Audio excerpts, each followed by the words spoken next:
Hey guys, and welcome back to my channel. This is the second part of What If Naruto Was Black Dragon of Apocalypse in Fairy Tail. Before we begin, don't forget to like and subscribe and also go and support the author, link in description. Wendy concentrated her wind around her fingers. Air cutters. Wendy launches several blades of wind from the tips, heading straight for her opponent. Naruto looked at the blades with a critical eye. He raises his hand as a spinning disc of Eternano appears above the appendage. Kenzan. Naruto muttered before launching it to counter the blades. The two attacks collide with the Kenzan managing to hold off all 10 of the blades before the attacks cancel each other out.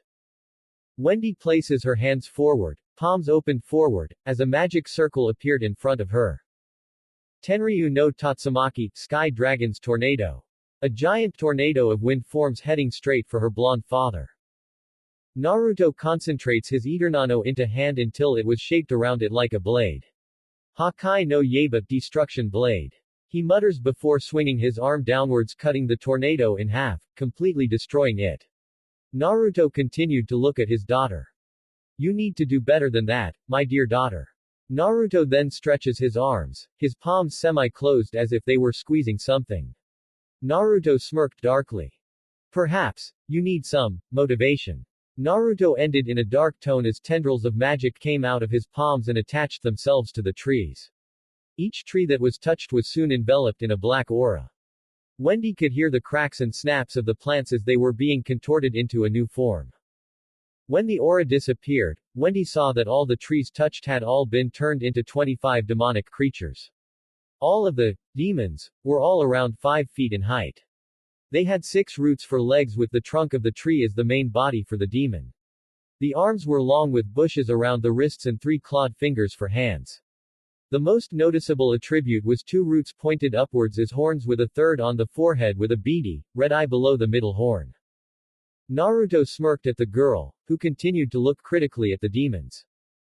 Allow me to introduce you to Mokuryu no Majutsushi, Wood Dragon's demonic servants. It's one of the spells for the wood dragons and their dragon slayers. It allows them to create an army of wood monsters on their side. The bigger the forest they are in and the better control they have, the more powerful the servants they create. I like to call this particular breed, Trevenants. Let's see how you fare against them, my chibi Haim. Wendy showed no fear and looked even more determined. Ready, when you are, Tu-san. She yelled in defiance. Naruto chuckled before ordering the trees to attack. Wendy crosses her arms in front of her chest. Veneer. Arms. Armor. Wendy exclaims her enchantment spells as her speed, power, and defense increased. She quickly jumps into the air to dodge an arm sweep of the first demon to attack her. She reels her arm back and forms a fist. Wham! Crunch! Wendy's punch pierces right through the head of the demon with a sickening crunch as the demon wails in pain before crumbling to pieces. Wendy then sees 5 more jump to attack her from all her sides. However, before she could be hit by the first one to reach her, she begins to spin in a clockwise formation. She creates a dome of wind and magical power that not only protects her, but also is damaging the demons. Tenryu no Kaden, Sky Dragon's heavenly spin. The dome of wind rips the demons to pieces as they are sent from the aftermath of the attack. Wendy then sees 7 outstretch their arms as their fingers turn into long, wooden, spears aiming for her. She claps her hands together as a magic circle appear in front of her as the wind contorts to form several swords of air. Wind blades. She shouts as she launches them at the demons, intercepting the spears and slicing right through them. She quickly disappears in a gust of wind, before appearing right in front of the demons with her arms coated in wind torrents. Tenryu no Yokugeki, Sky Dragon's wing attack.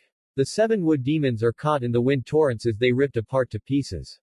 The last 12 attacked her from all directions, but Wendy was not deterred. A magic seal appeared right below Wendy with her arms out, her palms glowing, and then the seal began to stretch out to cover the area below the 12 demons. Tenryu no Namioroshi. Sky Dragon's wave wind. Wendy shouts as she crosses her arms as a massive tornado erupts from the seal, capturing the last of the demons and ripping them into pieces. Wendy turns to her father and disappears in a blur of wind using her Fuipo wind step. Naruto blocks her right hook, and lifts his other arm up. A giant pillar of earth erupts below them and smashes Wendy as it rises into the sky. Wendy quickly gets up, feeling the effects of her enhancements disappear. She raises her right leg upwards and channels her magic into as it is coated in a thick layer of magic. Tenryu no Sutenkyaku, Sky Dragon's heavenly foot of pain. She slammed her axe kick on the platform. The pillar of earth shook from the force of the attack as cracks begin to appear all around the pillar. It completely shatters into pieces.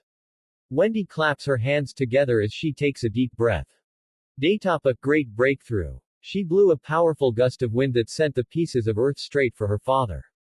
Naruto looks amused by the attack and merely outstretches his arm forward, right in front of the incoming boulders. Hakai Reset Destruction Laser. The beam of Eternano fired out of his palm.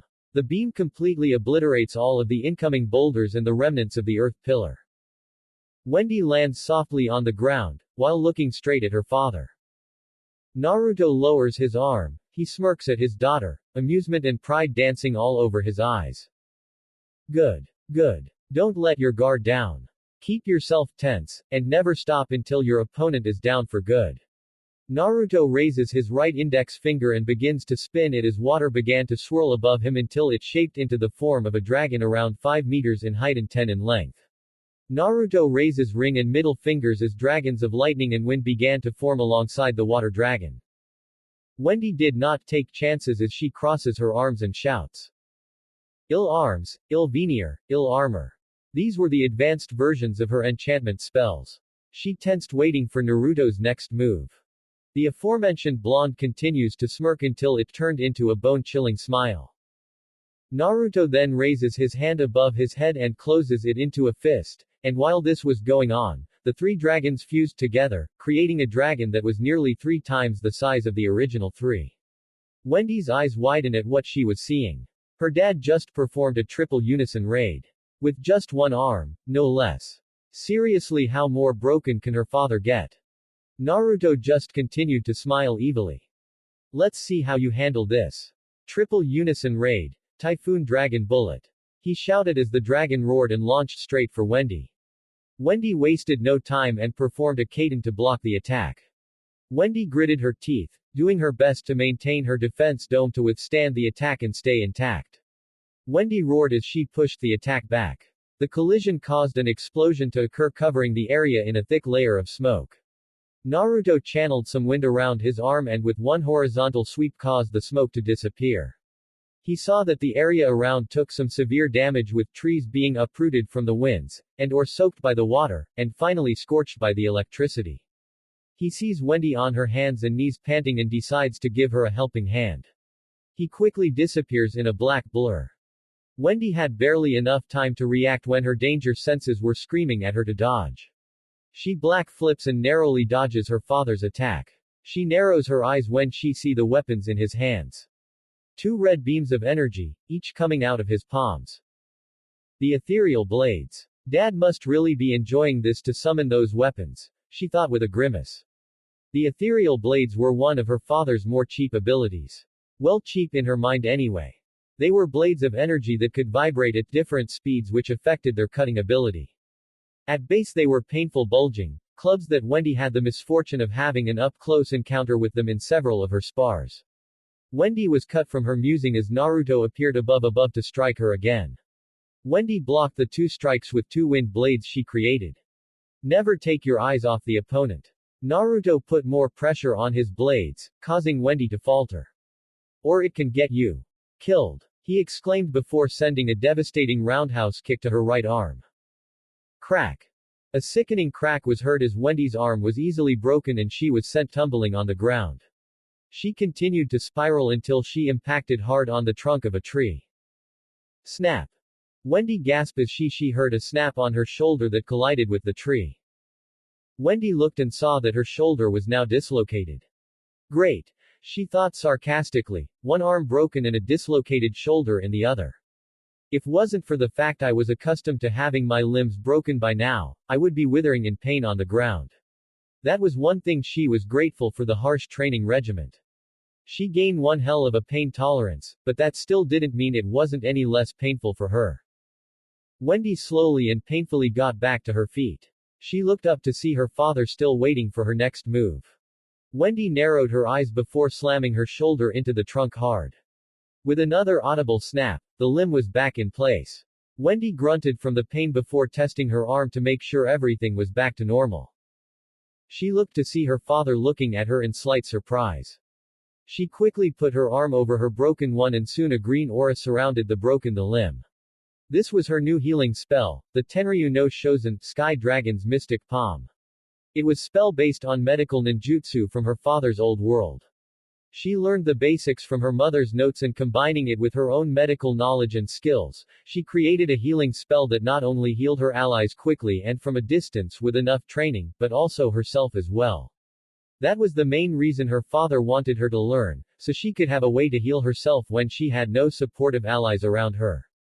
The problem was that the spell needed serious concentration to perform. One false move and you could blow up the limb you're trying to heal. The other handicap is that it takes a huge chunk of magical energy to perform the spell, so she had to think very carefully of when to use the spell, lest she want to be completely depleted of her reserves. She sighed as the spell finally completed its job and her arm was in working order again. Naruto could honestly surprised at how Wendy reattached her limb. That was something he would do back in his genin days. He shook his head. His daughter was taking a bit too close to his old reckless persona. He honestly hoped she did not become too much like him. He looked back at her. Ready to continue. She nodded. Suddenly, Naruto's blades shrunk until they disappeared into his palms. The two hands begin to glow an eerie blue with small sparks flying. He lifts his hands over his head and claps them together. Wendy's eyes widen recognizing the attack, and immediately began forming several blades of wind. Reiza Sakasu, Laser Circus. Wind Blade Barrage. The two shouted as their two attacks were launched. For Naruto, a barrage of energy projectiles from his joined palms, and Wendy, a number of wind blades from her. The two attacks collided with both projectiles nullifying each other. As the smoke cleared, both gave each other a stare until Wendy felt a pulse of magic from all around her.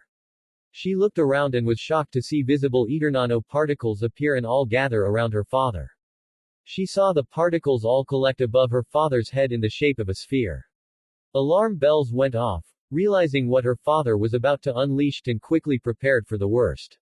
She quickly began gathering the magical air particles in the atmosphere and began absorbing them in a quick pace. Her magic began to flare as an aura began to surround her. The streams of air began to enter every pore of her body. Her eyes gained slits, her nails grew sharper and became more like claws, her hair gained pink highlights, her skin gained white scales, and finally 3 black lines began to take shape on her cheeks. Whisker marks. Tsukai Doribu, Sky Drive, she muttered, having completed her transformation. This was the penultimate form a Dragon Slayer achieves before learning Dragon Force. It gives the Dragon Slayer a boost to their abilities that can easily go as high as 10 times their normal form. Wendy had learned it after 3 months of grueling training, but she still needed experience to have full mastery over it.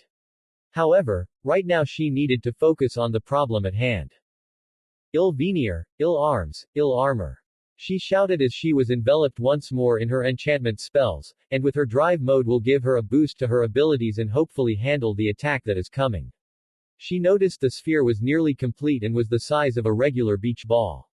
Wendy began to inhale as much air as possible into her mouth and preparing for her counterattack. Naruto continued to focus on the sphere as it was completed. He concentrated as he forced the sphere to shrink to half of its original size. He opens his mouth, revealing his razor-sharp teeth and swallowed the ball of raw energy. His cheek puckered up a bit as streams of energy began to leave his mouth. He smiles evilly at Wendy who glares back at him defiantly, with her cheeks also puckered out. Hakai. Destruction. Tenryu no. Sky Dragons. Hoko, Roar. The two Dragon Slayers shout out their signature roar attacks. For Wendy it was a giant of wind, and Naruto a beam of pure magical energy. Boom. A massive explosion erupts from the collision of the two attacks, obscuring both Dragon Slayers' vision of their opponents. Dust, debris, and trees are sent flying from the explosive attacks. The aftermath of the explosion leaves a massive dust cloud in its wake. Naruto regains his vision and quickly uses the Byakugan to look for Wendy, but finds no sign of her. He knows that attack was not enough to obliterate her, let alone kill her, especially since he is holding way back to make sure his daughter can live to see the next morning. He continues to look, but still sees no sign of Wendy. Now where have you gone, my chibi Haim? You're using the dust cloud to hide yourself somewhere. A clever move, if I was an ordinary enemy. But as I told Minato 7 years ago, I am anything but normal. Naruto exclaimed before taking a deep and shouting. Tenryu no Hoko. Naruto fired his own sky dragon's roar just like his daughter. The difference was it was a lot bigger and packed a lot more power as it tore through the cloud of dust and debris and continued sailing forward, ripping even more trees and debris from the earth, and sending them flying everywhere. Naruto stopped to look around and still saw no sign of Wendy, until a slight shift in the wind behind him. He summoned his tail and blocked an incoming, surprise attack. He turned to see Wendy inches from delivering a crushing fang attack to his head. Naruto smiled, knowing how effective the attempt was, but ultimately failed. Not bad, Wendy-chan, but you need to do better than that. He said, before noticing her smile. Something was wrong. I know, Tu-chan. She said as another Wendy appeared above the first one as the first one disappeared in a plume of wind. Naruto eyes widen. A wind clone. He was about to intercept the second Wendy, when he hears a cracking sound and sees Wendy come out of the ground as the second Wendy disappears as the real one places her opened palms over face and shouts, solar flare. A blinding light hits Naruto, completely blinding his vision. He grunts before jumping away. A combination of wind clones, solar flare, and the move I used against Neji. She really is my daughter. Then again I should expect nothing less from her. Naruto thought in pride at the tactic that his daughter used against him, and wonders what her next move would be. He did not have to wait long as he sensed his daughter approaching him with a large concentration of magical energy in her palm. That could only mean. Naruto quickly cocked his fist back as it glowed in magical energy. Wendy jumped and reeled her attack back, and the two shouted. Tenryu no Rasengan, Sky Dragon's Spiraling Sphere. Akuryukin, Devil Dragon Fist. The two attacks met in a headlong collision, causing another explosion. As the dust settled, Wendy was a feet away on her last knees and on the brink of collapsing. Her enchantments and drive form have long since disappeared and left her completely dry on stamina and magical reserves. She looked up to see her father was not even winded at all. Instead, all the damage that he received was a few scuffs to his uniform and the sleeve and glove of the right arm being destroyed. However, that was still an accomplishment to leave some kind of damage on him. Naruto looked at his hand that collided with Wendy's Rasengan. His hand had a nicks and scratches, but they were slowly disappearing. He looked to see his jacket sleeve up to the elbow was completely destroyed. He looked at his daughter with a wide grin. Not of malicious intent, but one of pride. Pride for her. He soon began clapping, and laughing like a maniac. Magnificent, my chibi Haim. That is what I wanted to see from our latest spar. Your power, speed, wisdom, and ingenuity when using your magic. Wendy looked at her father, waiting for him to explain. You've proved you have power when you countered many of my attacks and even managed to damage my jacket. Something that is especially difficult to do, since Hinata-chan made it very durable and resistant to damage. Wendy nodded. You proved you have speed when you reacted quickly to all of my attacks and did not waste a single action. You had wisdom when knowing what attack to use and which not. Like Shozen. Wendy nodded once more. Finally, you've shown ingenuity when you took many of mine and your mother's attacks and made them into your own, and with the last-minute plan you came up with after our roar attacks collided. He walked over and gave her a pat on the head. You are turning into a fine dragon slayer, my daughter. I could be any more proud of you. Wendy beamed at the praise. She would have hugged him, if she handed any strength left. Now then, today has shown me that perhaps you are ready for that trial. Wendy titled her head in confusion. What trial? Naruto shook his head. You'll learn about it tonight. Wendy nodded in acceptance. It must be a serious reason to get my father to act so seriously. Later on. The two returned to their camp with the sun of the Makia descending down the horizon. Wendy always wondered how the heck there was a sun in hell, but decided to leave it as some sort of magical power that Giratina has. Though she wondered what the other parts of the Makai were like, and if they had a sun or moon as well. Plus, being in hell, she wondered if Giratina would ever make an appearance before her and her father. As she sat down waiting for dinner, she noticed that her father's eyes were half closed. This meant he was indeed thought about something. She knew this because after spending so much time with him, she noticed all of his quirks that let her know what he was feeling. She found it kind of funny that the Dragon King would have any type of quirk. Well, a quirk besides being a complete sadist, but that's besides the point. Speaking of the Dragon King, Naruto was thinking hard about something.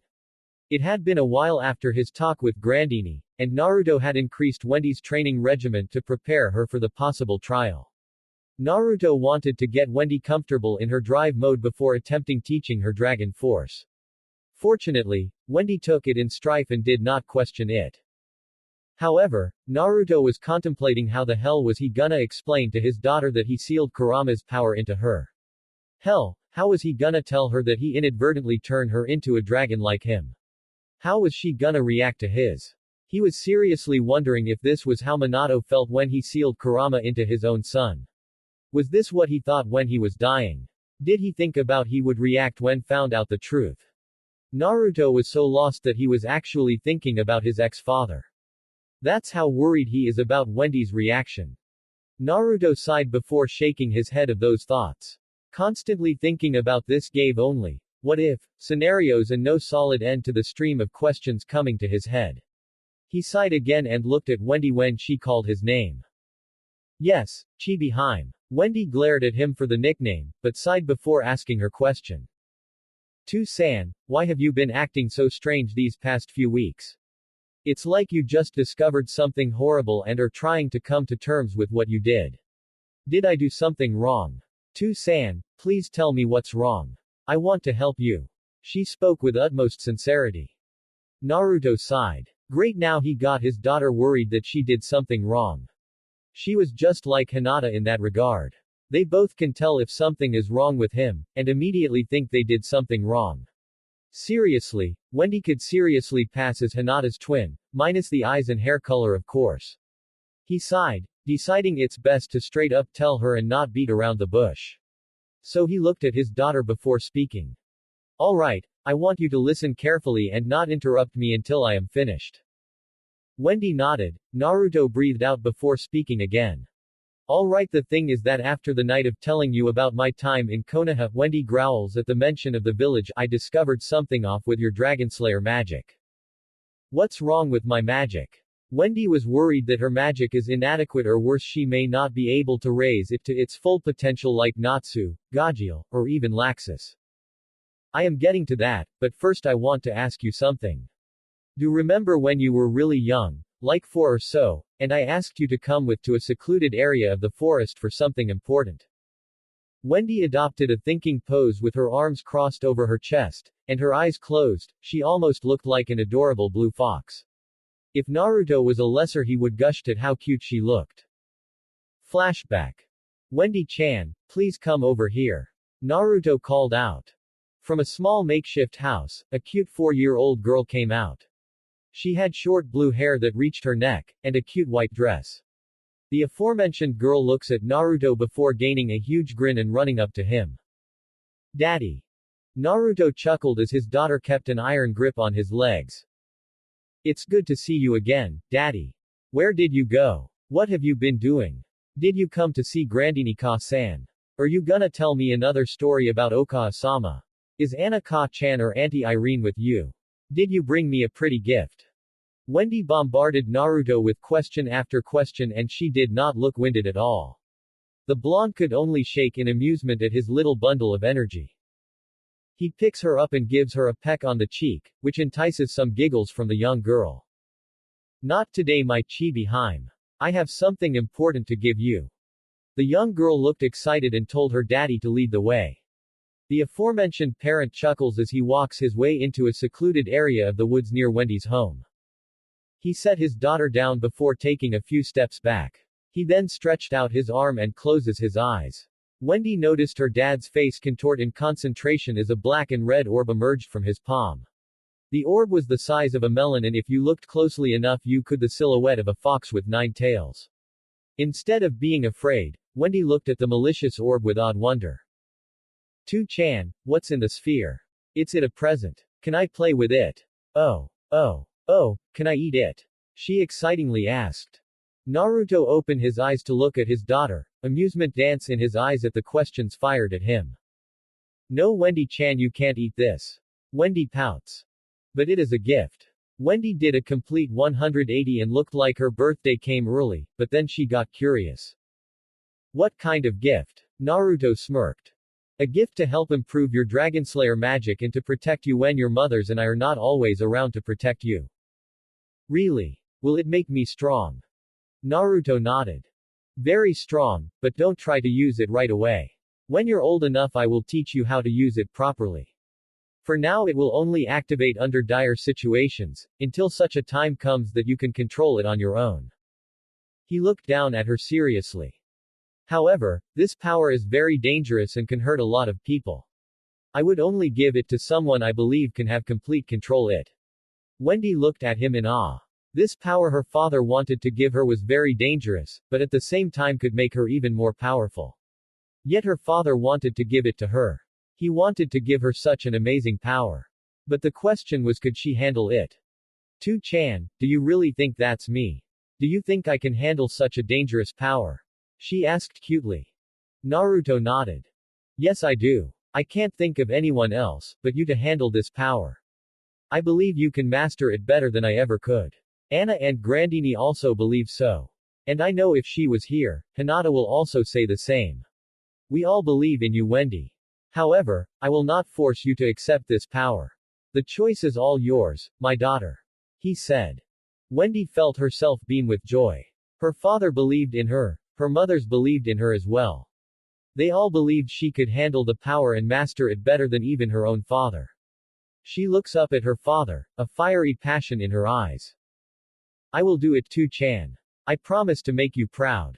Wendy shouted with passion. You already have, Wendy. And I know Hinata would be as well, he thought. Naruto then walked up and crouched in front of her. He then pushes the sphere of power into Wendy's chest, and makes a few hand signs. Hake no Fuan Shiki 8 trigram seal. A symbol appears on Wendy's chest before it disappears as if it was never there. Wendy looked down at her chest confused, and a little disappointed. I didn't feel anything. Wendy said, unimpressed. Naruto just looked amused at the remark. That's a good thing. As a self-made seal master, I make it my job to make sure when I seal something, I make it as painless as possible. Especially, when it involves my precious, little princess. Wendy giggled. Naruto then stood up. Now I promise to help you work on that when you're older. So just forget about it for now. Wendy looked at him with her big, brown eyes. Promise. I promise. I never go back on my word, my chibi-hime. Wendy smiled.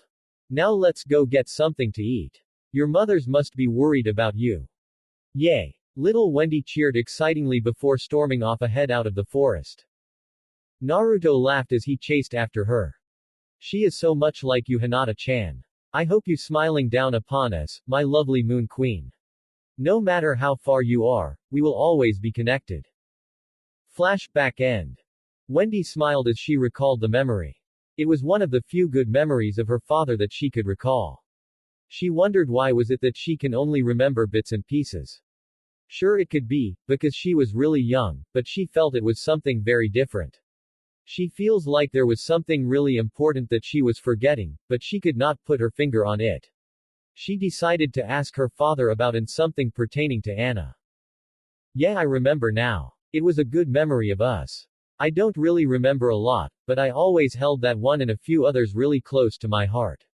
It was one of the few memories of you that I can actually recall. But what does this have to do with the orb you gave me? She said, but then she had a sudden realization about that orb. I remember when I saw the orb I felt a dark presence, and when I looked inside I saw a fox with 9 tails. Was that Kurama Gigi's chakra you gave me?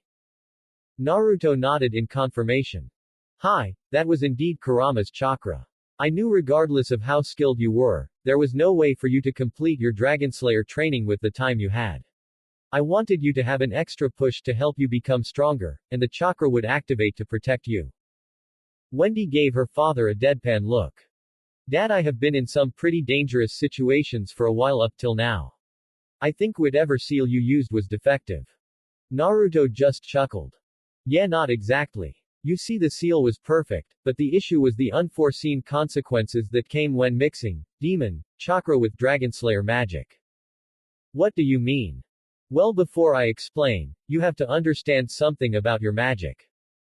What's that? Well, like any magic, Dragonslayer magic has its own risks when learning it. Wendy got worried. What kind of risks? The original purpose of dragon-slaying magic was to give humans the power to fight alongside dragons during the Great War that occurred 400 years ago. We were soldiers that fought to protect our dragon brethren and willing to put everything on the line to do so, even our very lives. I was one of those men and women. In fact, myself and Irene were the first of our kind. We were the ones that introduced the idea of Dragonslayer magic. We were called the Dragonslayer King and Queen of our times. We thought we could change the world. We thought we could make it into a better place. But we never thought about the consequences of what our choices could make upon others and the world. Wendy was listening intently to the story, knowing something bad was coming up.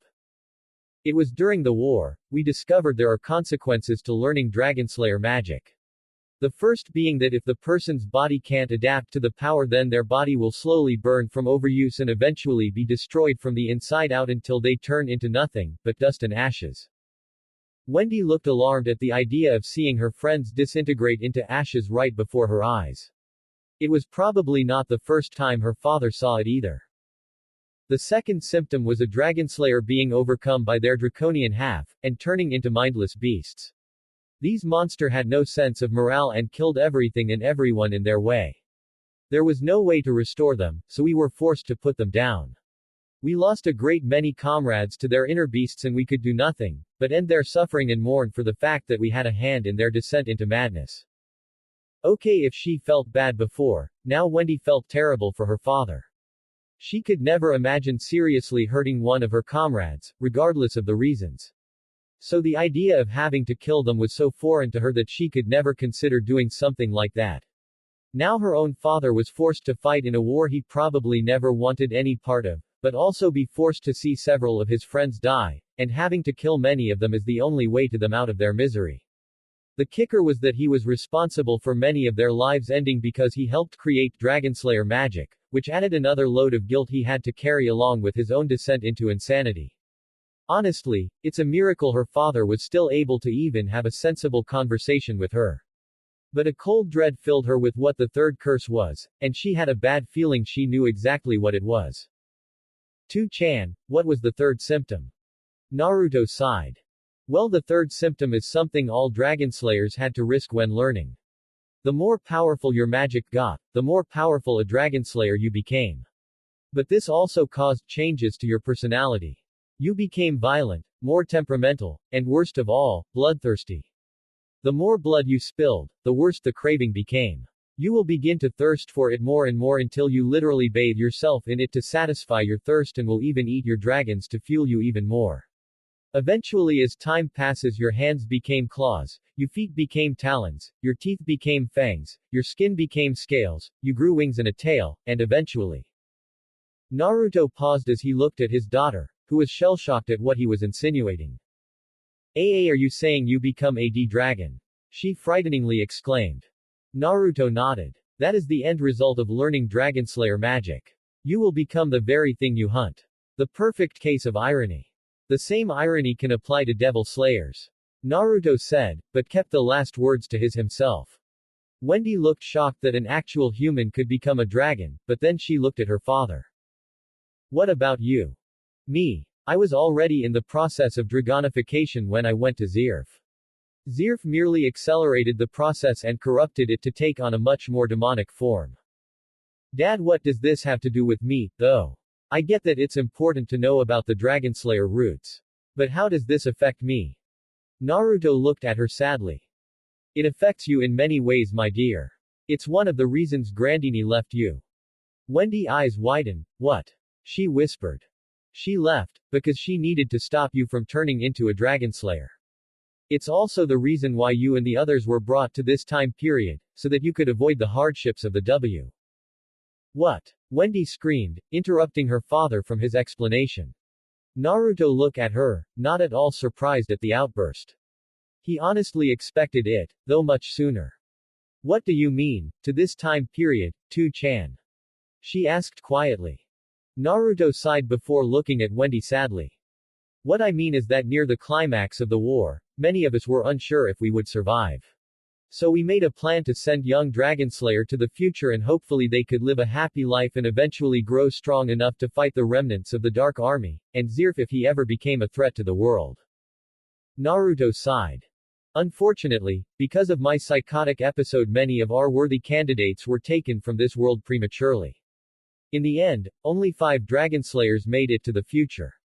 These were you, Natsu, Gajiel, Sting and Rogue. The day X777, the day you thought your dragons left you was the day you actually arrived in this time period. Wendy just sat there, quietly digesting what she just heard. She's not from this period. She's from 400 years in the past. She would have called her father crazy, but a lot of things began to make more sense. When she first came under the care of Mistogen and Rubal, she couldn't read anything that was written and had to learn from scratch. She wondered why she had such a tough time when she remembered reading so well before. It was because she was used to reading a different language. This also brings to light an incident that happened with Natsu and Gajiel when Laxus tried to take over the guild. They were stuck, because of a rune wall that forbade anyone past 80 from going through. Natsu and Gajiel never understood why they couldn't get through. Even Fried was baffled by it. But now it makes sense. They were all from a different period. It all made sense. Hell, it explains why she felt some familiarity with Natsu and Gajiel when she first them. She knew them from the distant past. She wondered who Sting and Rogue are, but decided to question her father later, and focus on what was on her mind now. If that's true, why don't any of us remember anything? It's because your minds were not mature enough to handle the time loop, and that affected some of your mental abilities, more especially your memories. It's why you only remember bits and pieces, or just a feeling that you should know something. How did we get to this time period? We used a creation of Zerf called an Eclipse Gate. However, to power it we needed the help of a celestial spirit mage. Fortunately, Anna-chan fit the bill perfectly. That surprised Wendy. Anna-chan was a celestial spirit mage. Naruto nodded. She was the greatest celestial spirit mage to ever walk the lands of Earthland. She was the matriarch of her family. She was my blonde bombshell. She was my wife. My Anna Heartfilia. Wendy choked on some air and her eyes widened as big as saucers. Wait, what? She screamed at her father. I thought her surname was Marvell, and that was where your name came from. Naruto shook her head. Good theory, but Marvell came from someone I owe a great debt to. Someone we both know very well in our lives. Wait. If Anna-chan was the matriarch of the family, then that means Lucy is why you're. Naruto nodded. Yeah, Lucy is the last of my descendants on her mother's side of the family. For simplicity's sake you can just call her your older sister if you want. Her and one other person, but you don't need to know that until a bit later. The last thing I need is you blowing a fuss when you find about my relationship with Anna and Irene. Naruto thought. For the second time, Wendy just stood shell-shocked at just she heard. She had a sister. She has a sister. And it's Lucy. She never thought one of the people she was closest to in her guild would be related to her. She wondered if she had any other siblings, but decided to question that later. But there was something that was bugging her. To-san, what does this have to do with my power? The Kyuubi chakra had some unforeseen effects on your Dragonslayer magic. Instead of being separate from your magic, it combined with your draconian half and became something else. Wendy looked concerned. How did this affect my magic? Well, the plus side is that it destroyed the dragon seed inside of you that grows to cause your dragonification. The downside is that it allows you to turn into a dragon at will. You are now a 4th-generation Dragonslayer like myself and your Aunt Irene. Wendy's eyes nearly popped out of her head. What? You heard me, eventually you'll be able to turn into a dragon just like I can and like my mates. I have access to a dragon form. Wendy asked, still finding the idea of being able to turn into a dragon hard to believe. Naruto shook her head. Not right away. Without proper training and obtaining the form's dragon force and beyond, then you'll never be able to reach it. Wendy held her head down. Did you know this would happen to me? She asked. No, I didn't, and I wish I could take my decision back. Wendy looked up and gave her father a blank stare. Why? Because I did not want you to follow the same path as me. I wanted you to be better than me. And here I am turning you to the same thing as me. So I feel responsible for causing you future hardships, because of my foolish choice. Wendy walked up and brought her father into a hug. Naruto was surprised, but returned the hug. It's not your fault, she whispered. He then looks at her. What? Wendy then smiles at him. It's not your fault, father. You could not have known about the dragonification, and there's no way you could have known the effects of my Dragonslayer magic Kurama's chakra would have on me. So please don't continue to place the blame on your shoulders. I'm partly responsible for accepting the orb. I knew the risks and took them. You believed I could handle, and I know I can do it, but I need your help to do so. So please help me master this power, Daddy. Naruto continues to look at his daughter in awe before standing up and kissing her forehead. Thanks my chibi Haim, he said. No problem, Tu-chan. She said as she blushed. So are you ready for the challenge? I was born ready. Naruto smirked. Okay, there is something you need to know. She sat back down. Now every Dragonslayer has a draconian half. However, each one is different depending on a number of factors. Wendy tilted her head. What type of factors? Well, stuff like the dragon that taught you, what your actual personality is like, all of this contributes to how the draconian half will act. How you and your draconian half act towards one another will vary from person to person. Some get along great from the get-go, while others take some times to get along. But even if they get along, trying to fully merge is a very difficult task. This will be especially hard for you. Not only do you have to worry about Kurama's chakra mixing, but also your inner darkness. My inner darkness. Wendy repeated. It's something everyone has, especially Dragonslayer. The best example would be Jinchuriki. Wendy's eyes narrow at that comparison, knowing this will be bad news. You see, because of their unfavorable childhoods, Jinchuriki tend to gain a very unhealthy hatred of the world. However, many like myself tried to bottle this up, which led to it gaining its own consciousness in the shape of inner darkness. Our true selves. So not only did my Gigi's chakra mix with my draconian half, but also my inner darkness. Wendy said. Yes, and it gets stronger with your negative thoughts. My negative thoughts? Wendy asked. What negative thoughts could affect her inner darkness? Your saddens over you mothers. Wendy stayed quiet at this. Your envy of your fellow guild members. You feelings of being the weakest link to your team. You feel jealous of how your fellow Dragonslayers are far more powerful than you are. Wendy flinched at this. You frustrations of how some of the members treat you like a child, and even how your fellow Exceed partner overprotects you. Wendy flinched again before looking down. Finally, your anger and hatred towards me and Rubal. Wendy snapped her head upwards and was about to protest until Naruto stopped her. Wendy, you know it's true. You felt anger and grief for Rubal leaving you. And you resent me, because even though you know why I left, you feel like I abandoned you. Wendy was about to speak, but stayed silent, knowing a lot of what Naruto said was true. Now, since every draconian side is different, I can't tell you how yours will act. All I can tell you is be ready for anything, and don't reject her. She is part of you and you must accept her. Or else you'll never complete your Dragonslayer training. Wendy nodded. I understand. Naruto sighed before getting dinner ready for the pair. Tomorrow morning we will begin your trial. Naruto began. Your trial to obtain Dragon Force. Wendy nodded, determined to pass tomorrow's trial, whatever it may be. Next day. Naruto was explaining the basics of Dragon Force to Wendy. There are several ways to achieve and activate Dragon Force. You can eat a large quantity of magic energy, preferably your element.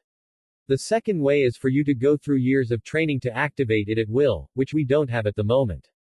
The last way is to kill a dragon. What? Wendy screamed. Naruto didn't even flinch at her shock. You heard me. You must kill a dragon to get Dragon Force. How else do you think the previous Dragonslayers did so? I did the same. But I have found a solution for you. One I developed during the war. But how? She asked, really interested in her father's solution. I will summon an ethereal dragon from your subconscious.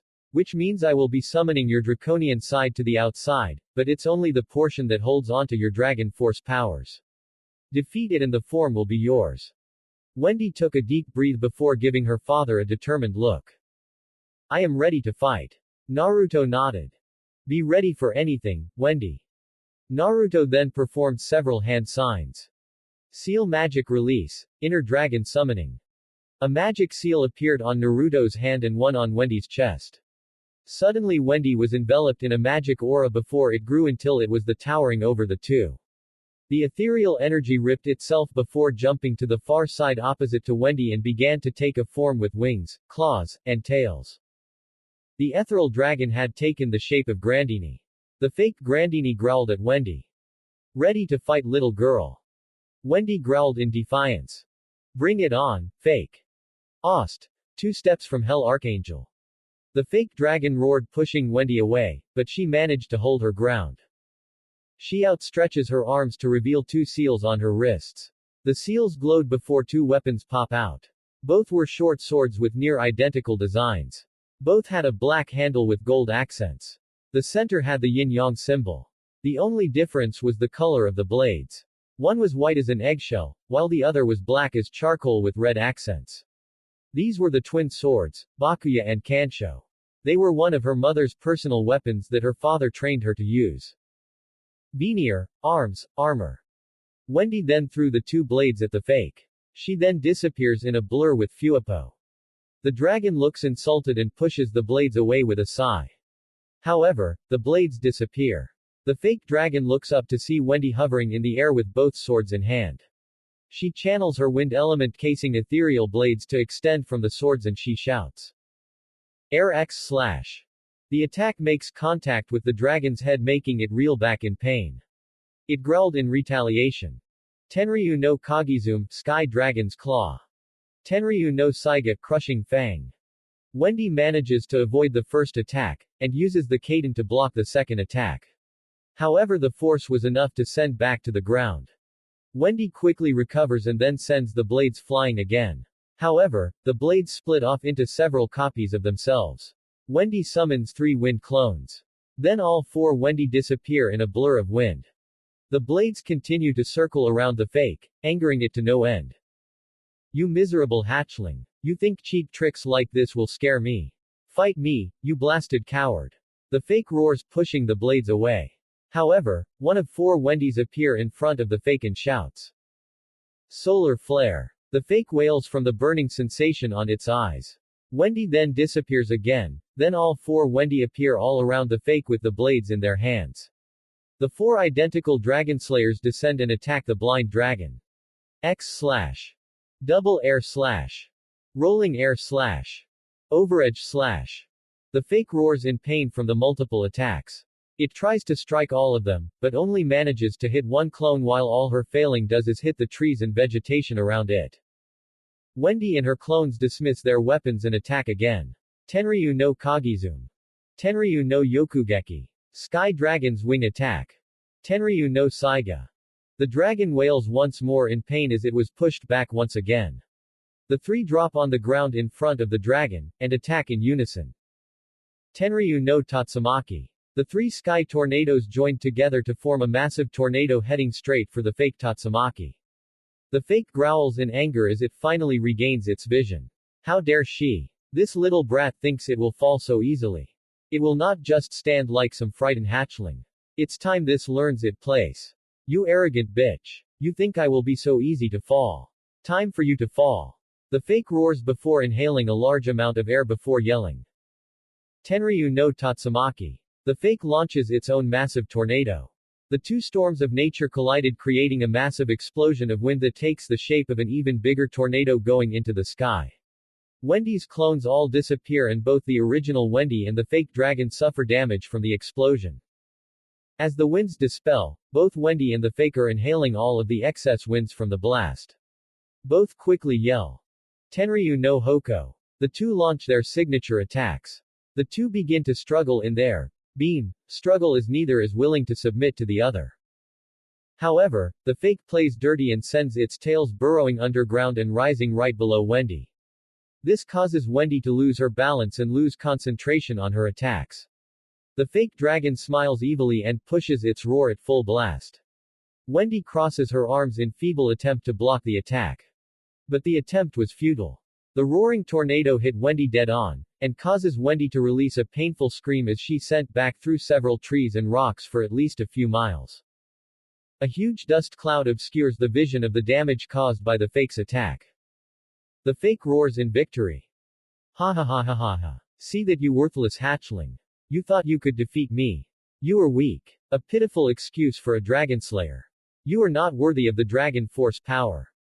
The dragon continually mocks Wendy as Naruto just continued to look on. It wanted nothing more than to rip that stupid gecko's head, but knows that is Wendy's job and must have faith Wendy will succeed. Come on Wendy, I know it will take more than this to keep you down. You have survived worse than this from our spars. You are worthy of the title Dragon Slayer, my dear. Now show me. Show this fake. Show your inner dragon that you are worthy of dragon force. Naruto thought, encouraging Wendy to rise. Rise up Wendy Marvel. Wendy was in pain. She felt pain all over her body from the multiple cuts and lacerations all around her body. She painfully gets up and notices that she is bleeding profusely as a small puddle of blood is forming under her body. So much pain and I can barely stay conscious. Tu-chan was not kidding when he said that the fake will not be pulling any punches. Wendy flinches more and more as she slowly gets up. But Wendy is finally on her feet, albeit shakingly. I have come too far to let some piece of my subconscious get in my way. She mutters. Wendy casts a shozen all over her body. She knows this will cost her some magic, but it is a necessary cost. She sighs after managing to shrink the more severe lacerations to at least become more tolerable. Wendy then begins to absorb the magical energy from the air itself and began to transform. She looked forward with a determined glint in her eyes. Time to beat down that arrogant fake dragon. Suddenly the other two sense an immense amount of magical energy. Both squint to see Wendy in drive mode. What the hell? Where did this girl get all this power from? Screamed the fake in her head. Naruto was all smiles. That's the way. Show that fake what it means to be a dragon slayer. Fairy Tale Ost. Dragon Slayer theme. Wendy summons two wind clones and unseals another weapon.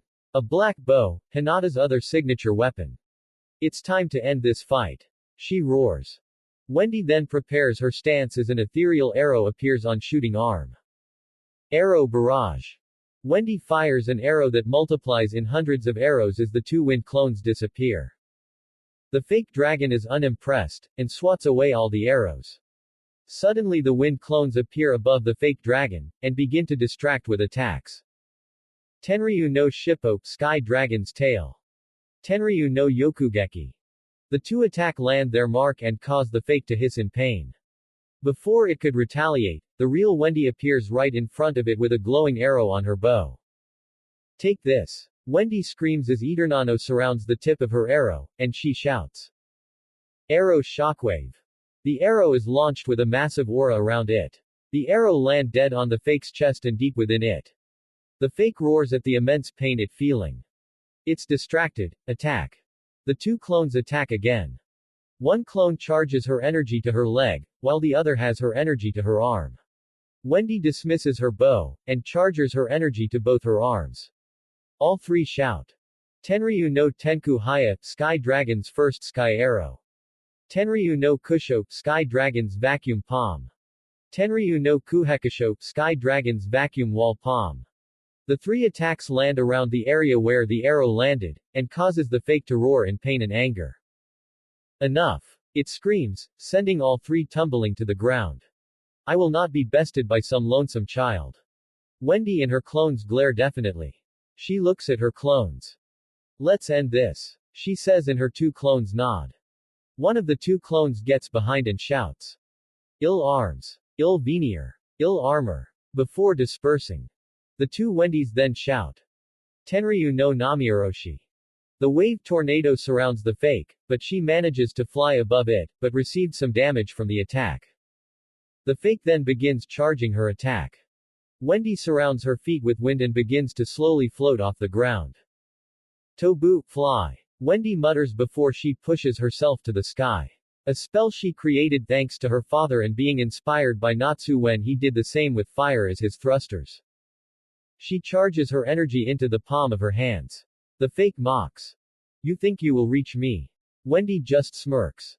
Not alone. The fake is confused until she see the clone below charging an attack.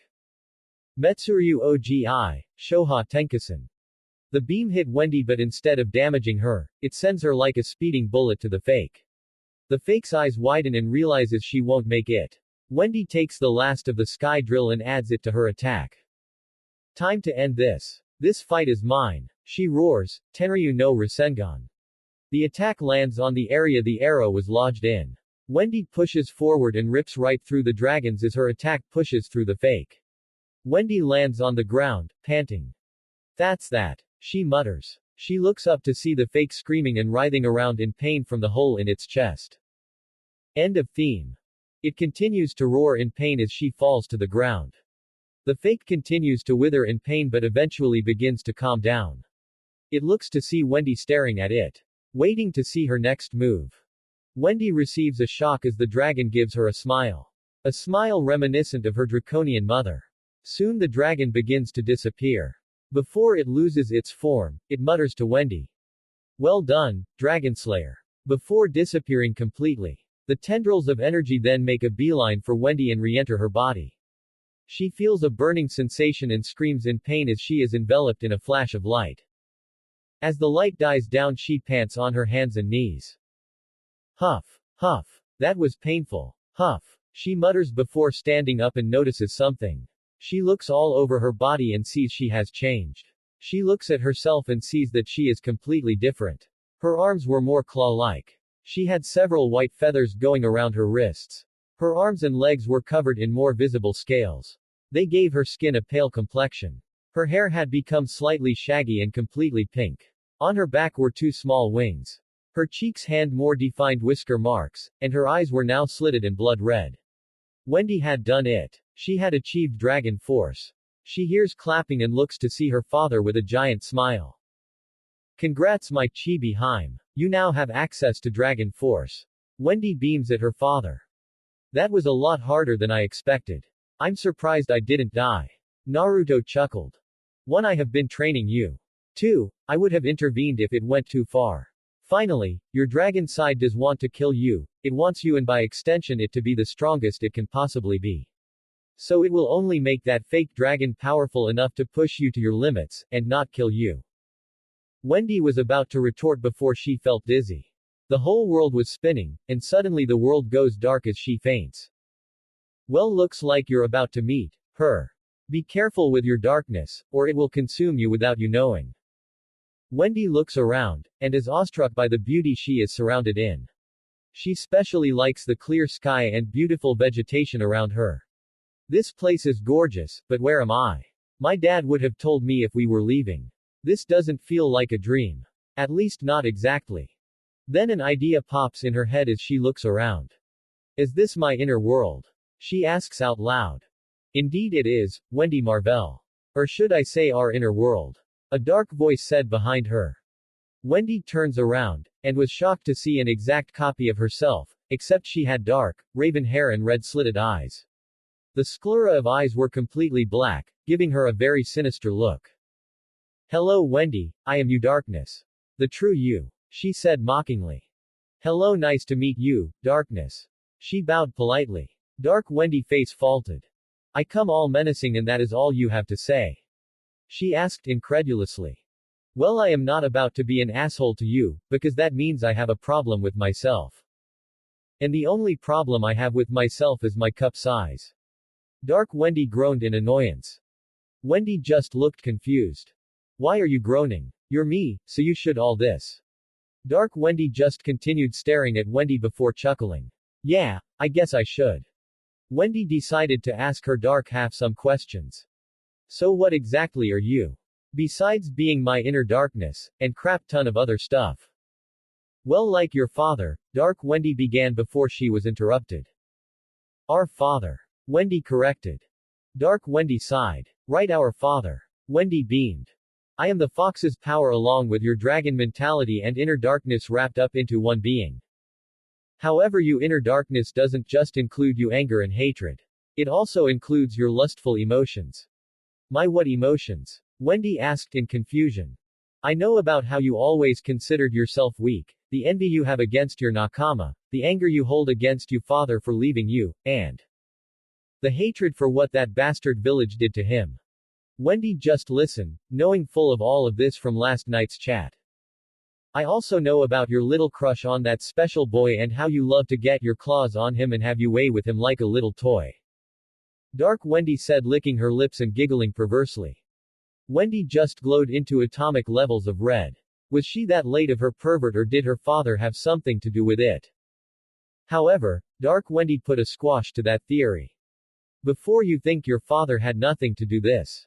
You have always had these thoughts just like anyone else. You just suppressed them, but a dragon knows what it wants. Especially in a potential mate or mates. Dark Wendy chuckled again at the end. Wendy shook her to rid the blush she was having and get back to the serious questions. Okay, my dad has said that you are different depending on what dragon taught me and the person I am. Dark Wendy nodded in confirmation. So my question is, what do you want? What do you want from me? From us? Wendy asked, not sure how to phrase that question. Dark Wendy hummed in thought. Odd question, indeed. What do I want? Well, I am you. I am your inner desires, Wendy. The you that knows exactly what you truly want. Dark Wendy thinking of how to answer this. I want to be the best we can be. I want to make our parents proud of us. And I want to get the boy we both want. Dark Wendy looked dead straight into the eyes of Wendy. I want all that as well, just taken up to 11. Wendy then looked straight at her dark self. She needed to ask something that has been on her since she was told of her. Do you plan to take over? I will fight you if I have to. Wendy said. Dark Wendy rose a curious eyebrow. I thought you said you acknowledge me as a part of yourself. She asked in confusion, wondering what she was thinking. Wendy nodded in confirmation. I do, but that doesn't mean I want you to take control and have your way with everyone around me. Wendy said with a fierce glare. Dark Wendy continued to look at her before bursting out in laughter. Ha ha ha ha ha ha. You really are an odd one. You know that, right? Wendy just shrugged in response. Considering who her father is, what do you expect? Dark Wendy nodded. Too true. He also said you hold the power of my dragon form. Is this also true? I hold that power in your Sky Dragon Queen mode. Wendy nodded again. What do I need to do to get it? Dark Wendy sighed before answering. It's not as simple as me giving you permission to use it. Right now the power is way too much for you to handle. Even if we did cooperate, you still wouldn't be able to have full control over the form. Elemental mode is out of the question until you can master Drive mode and Dragon Force first. So it's like the Jinchuriki situation. We may cooperate, but my body and mind still can't handle the stress. Especially if I let myself go off into a berserker rage. Dark Wendy nodded. Correct, Wendy. While you are different from what I expected, that does not mean we are buddy-buddy. I still want to crush all those who hurt us and our families. I want all the pleasures we can get from the world, and I want to become the strongest dragon slayer of our age. Wendy looked slightly disappointed at this. Does that mean you aren't willing to cooperate somewhat? Dark Wendy shook her head. Oh, I am willing to cooperate, since if you die I go with you. But make no mistake, I want you to lose control so I can hijack and run rampant to kill all those against us. What about the seal our father placed on you and Kurama's power? Dark Wendy just shook her head, and explained that the seal was lost after the merging. All it was Ding was holding her back, but that ended when she did her trial for Dragon Force. Wendy then thought about a compromise between her and her dark half. How about this? You along with my dad, help me control our power. You lend me your power and you get some control at the time I am using it, but I am still in the driver's seat. Dark Wendy hemmed in thought. The deal was intriguing, but something was bugging her. Your offer is interesting, but I have to ask. What do I get from this? You get your wish of coming out and causing pain to our enemies or those who deserve it. Plus I prefer this than having to fight you for control. You are me, and I want every part of me to get along with myself. Dark Wendy just continued to look at her. I may cause you to lose control. She retorted. Maybe, but something is telling me, I will lose control whether you are involved or not. Like Dad told us, Jinchuriki tend to lose control on some occasions until they are able to master their power. Even then they are prone to have some episodes. I may be tricking you. Wendy just shook her head. You would not have gone this far for a lie. We are not that kind of person. We are both straightforward, even if you are a lot more complicated. Wendy looked straight at Dark Wendy. I want us to be friends, because we are both Wendy Marvell. We are the two halves of her. You helped push me when I was feeling down and lonely. You were the one that helped me get through those tough days without our parents. Wendy then shocked her dark half by bowing to her. So thank you for everything. She then looked up and stuck her hand with a huge smile. Friends. Dark Wendy hesitated, but shook her hand, nonetheless. An unlikely alliance. I hope you won't regret this, Wendy. Wendy just shook her head. I know, I won't. Thanks for giving this a chance. Dark Wendy rolled her eyes. Whatever. Wendy soon began to fade. Dark Wendy smirked. Time for you to go back to our daddy. Wendy blushed before giggling. Yeah, see you soon, she said before fading away. Dark Wendy just sighed. I hope you're right about your decision, Wendy. You better not regret this.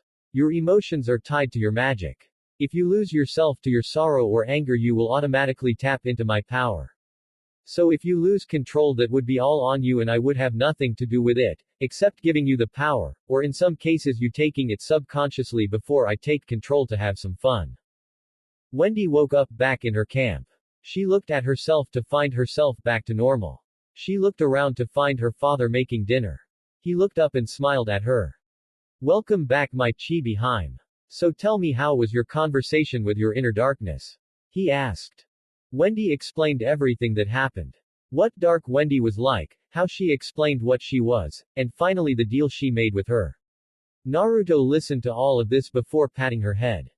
I am proud of you, my chibi Haim. You handled that maturely, and wisely. Like a true dragon slayer should. Wendy beamed at the praise. But your dark side was right, you will have to be careful when using her power or else you will lose control. And if you do that, you may end up hurting someone close to you. Wendy nodded. Naruto then served the two dinner as he explained what the rest of the plan was. For the remainder of the training period, I will be training you so you can use Dragon Force at will. Next I will focus on your mentality so that you can control your emotions and be able to repel any mental attacks from your opponents. Finally, we will see if you have the Byakugan, and then train you on your darker powers. Wendy looked thoughtful, before asking something she has been contemplating for a while. Dad, I want you to teach me to be a shinobi. Naruto looked surprised at the request. What? He asked, unsure if he heard right. Wendy looked at him with a determined glint in her eyes. I want to be like you and Okawa-sama. I want to understand what both of you went through as ninjas. Naruto looked unsure. Are you sure? This will make your training even more intense. Wendy nodded in confirmation. He could see the fire in her eyes. She was really determined about this. She was not taking no for an answer. Naruto just shook his head in amusement. She really is just like you too, Hinata. Anna. Well, we have done similar things to shinobi training, such as control of your magic, basic info of storage seals, and finally helping you create your wind clones. I will just have to make some additions to our training regimen, but I think I can make it work. Naruto looked at Wendy with a serious expression. I will make you into a shinobi, Wendy. You will be a ninja under my tutelage. The second shinobi mage in all of Earthland. Are you ready for this, my daughter? Wendy just gave him a cheeky grin. Hell yeah. Naruto smirked. Then tomorrow, we begin the final part of your training for the GMC. Fairy Tale Guild, Magnolia. Master Mavis was sitting in a small clearing in the surrounding forests around the guild. She was currently staring up at the clear, blue skies, simply enjoying the tranquility. Today was so peaceful, she mused. She hoped all days could be as peaceful, but she knew that this type of peace was only temporary. She was cut from her thoughts when she heard a cough. She looked to see in front of her were Gildarts and Makarov. The Titan and Ace of Fairy Tale wished to speak with her about something important. She was curious by the request, but agreed to it, nonetheless. She got more surprised when Makarov placed silencing and illusion runes to keep whatever was spoken here as secret as possible. Mavis wondered what did they need to speak about that with such high security. Whatever it was, must have been very serious. Master Mavis, I am glad you took your time to listen to my request to speak to you. Makarov finally said. Mavis just giggled. I am a spirit, Rokudime. I have all the time in the world. Makarov nodded. Yes, there are two things we need to discuss. First, a fellow wizard saint, Juranikis, told me some very important information. He told me that my son, Ivan Drayar, has become active after 7 years of hibernation, along with his dark guild, Raven Tail. Mavis frowned, knowing already about Makarov's son, and how he was forced to excommunicate him, because of his actions being a danger to the guild. The problem is that when he left, he had some classified information on Fairy Tail. Mavis narrowed her eyes in concern on how much did Ivan truly know. Does he know about Lumen Histoire? Mavis asked, knowing full well the repercussions of that coming out. It would be disastrous for not only the guild, but the rest of the world. Makarov just shook his head. I am not sure. He has not released or done anything that proves he knows about it. Even if he did know, he knows that is one secret that must be kept secret. Mavis then asked, do you plan to do anything about him? She was surprised when he shook his head. At the moment, nothing. Ivan has done nothing to the guild or exposed any secrets of it. So, I would like to keep it this way. Please understand, Master Mavis. Gildarts then stepped up. Makarov showed me the Lumen history when he wanted me to become the master of Fairy Tail, but I promised to keep that a secret to my grave. You have my word, Master Mavis. Mavis smiled before nodding that she understood. Now then, is there anything else you would like to discuss? She asked. Makarov and Gildarts turned to look at one another, before both looked at Mavis with serious expressions. Yes, we would ask you about Wendy and her father. Gildarts said. Mavis' eyes widened before she closed them and sighed. This was inevitable, so she might as well settle this. So the two of you figured it out. The two nodded. I first thought something was off when I explained my battle with Acnologia. She looked really invested in the story, but both me and the master thought it was because she was a dragon slayer and wanted to know anything that may involve the dragons. Gildarts explained. Makarov then continued from there. The next odd occurrence was when Acnologia attacked. She seemed overjoyed to see him. This confused me as to why she would be happy to see that thing. Cough. Dragon. Makarov corrected when he saw Mavis's angry scowl. I also saw a red glow under her shirt when Acnologia arrived. Again, I ignored all this when we all fought the Black Dragon. What confused me was that Acnologia had plenty of opportunities to kill me and the rest of the guild, but he did not finish me or anyone else off.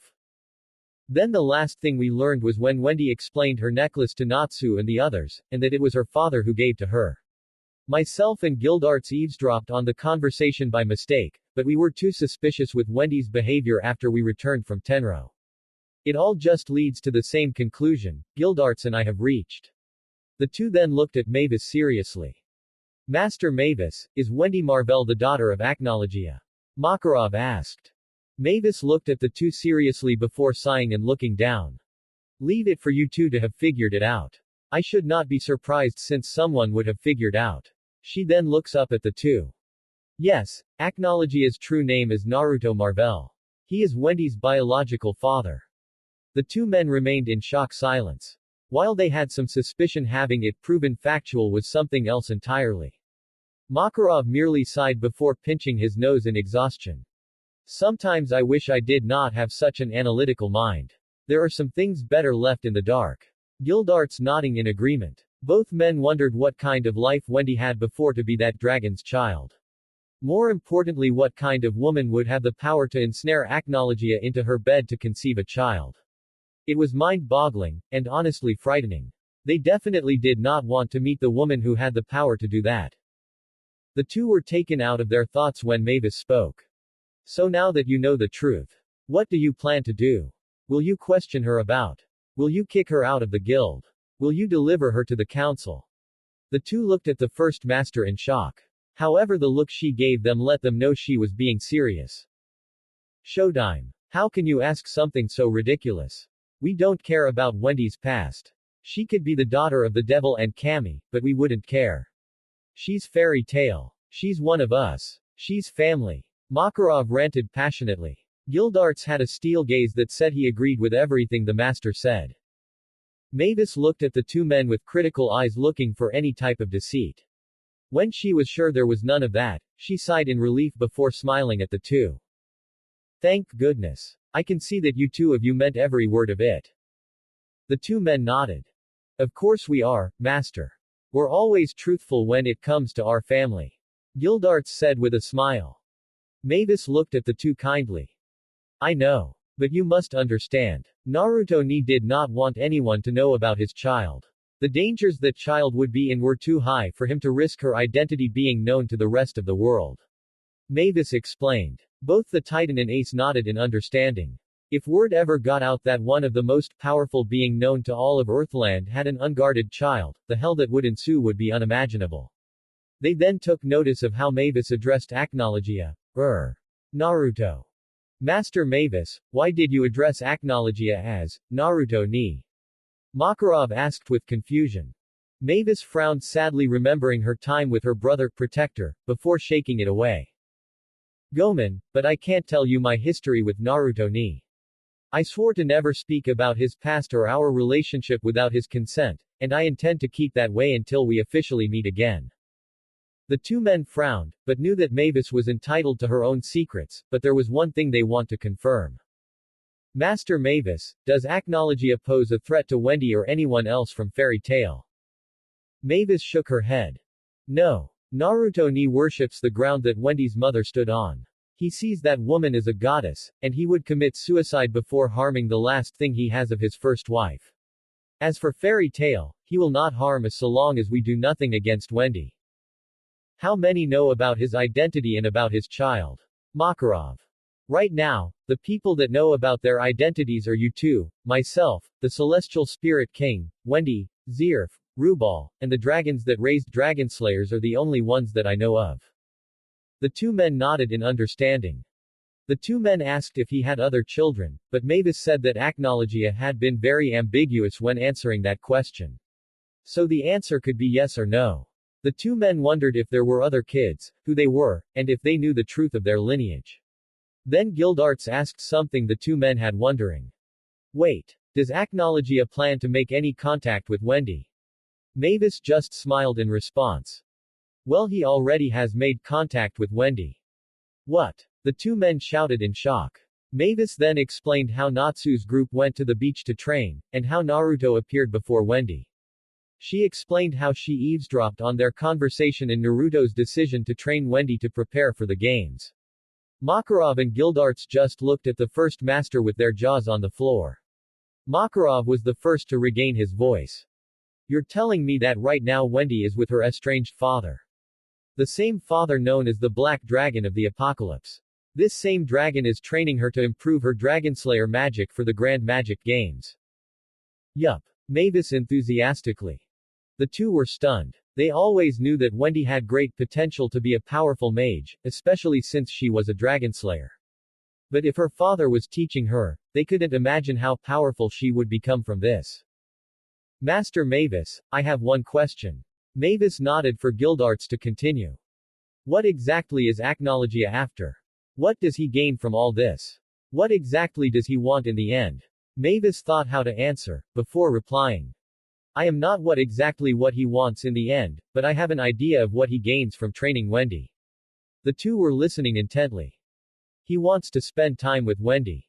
He wants to make up for lost while helping her to be the strongest mage she can possibly be. As for what his current goal is, Naruto wants to kill Zirf.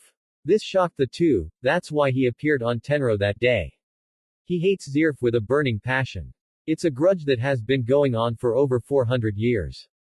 Zirf did something to him, and Naruto won't stop until he sees Zirf's bleeding corpse wedged in his claws. Mavis frowned remembering how much hatred Naruto held for the Black Mage for what happened during the war. She knew that Naruto had every right to seek retribution, but she did not want him to be consumed by that thirst for revenge. Makarov raised his arm in question. Showtime, what exactly happened between Acknowledgia and Zerf? Mavis just sighed. Trust me, it's a long story that truly shows that this world is not simply black and white. Both of them went through unimaginable hell to get where they are now, but Naruto got the raw end of the deal from the climax of the war. That war caused him to become the so-called enemy to all of humanity for the last 400 years. The two men remained silent, wondering what type of hell did Acknowledgia go through to become who he is now, and if Wendy could have any influence on that man. Master Mavis, can you show us what he looks like as a human? We're curious on his appearance. Mavis smiled at Gildart's question and using her magic to create an ethereal image of Naruto when he still only wore a simple cloak and baggy pants. Needless to say, it was not what the two mages expected. What the hell? He looks no older than Laxus. Hell, he looks younger. This is the guy that my arm and leg. This is the so-called dragon of the apocalypse. Gildarts ranted off incredulously. Even Makarov was having a tough time believing this was the man, or boy, that caused his family so much grief and pain. So his name is Naruto, huh? Guess I would change my name too if my name meant fishcake. Gildarts chuckled out, while Mavis just giggled. You should have seen his face when I said the same thing. He got so annoyed that he went ranting off about his name meaning maelstrom, not fishcake. Though I found it too funny and gave him the nickname, Fishy Knee. The three promptly laughed at the ridiculous name she given to the blonde. Well, we better head off back to the guild. Everyone must be wondering where we are. The two masters nodded. The two thanked Mavis for her time, but she just waved her hand saying it was her pleasure. The runes were dismissed and soon the trio went off to return to the guild. Gildarts said it was time for him to go pick up that custom order he requested from Rush Valley, while the two masters waved him goodbye, and to be safe on his journey. I wonder how you're doing, Fishy Knee, Mavis thought as she returned to the guild alongside Makarov.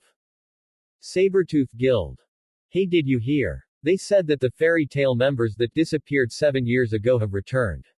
One man spoke. Yeah, I heard that too. I wonder if they compete in the Grand Magic Games. Another man spoke. No way. Even if those core members did come back, they're still the worst guild in the country. A female spoke cynically. I don't know. Those fairies can be a real stubborn bunch. The first man spoke. Well, being stubborn won't win them the games. Spoke the female. We'll just have to wait and see. The second retorted. As the three friends continued to drink, but failed to notice that other members of their guild were listening to their conversation. Two of these men had been listening to the conversation ever since fairy tale was mentioned. One had pale spiky blonde hair and the other had messy black hair that nearly reached his shoulders. Both were young men in their late teens with average body builds.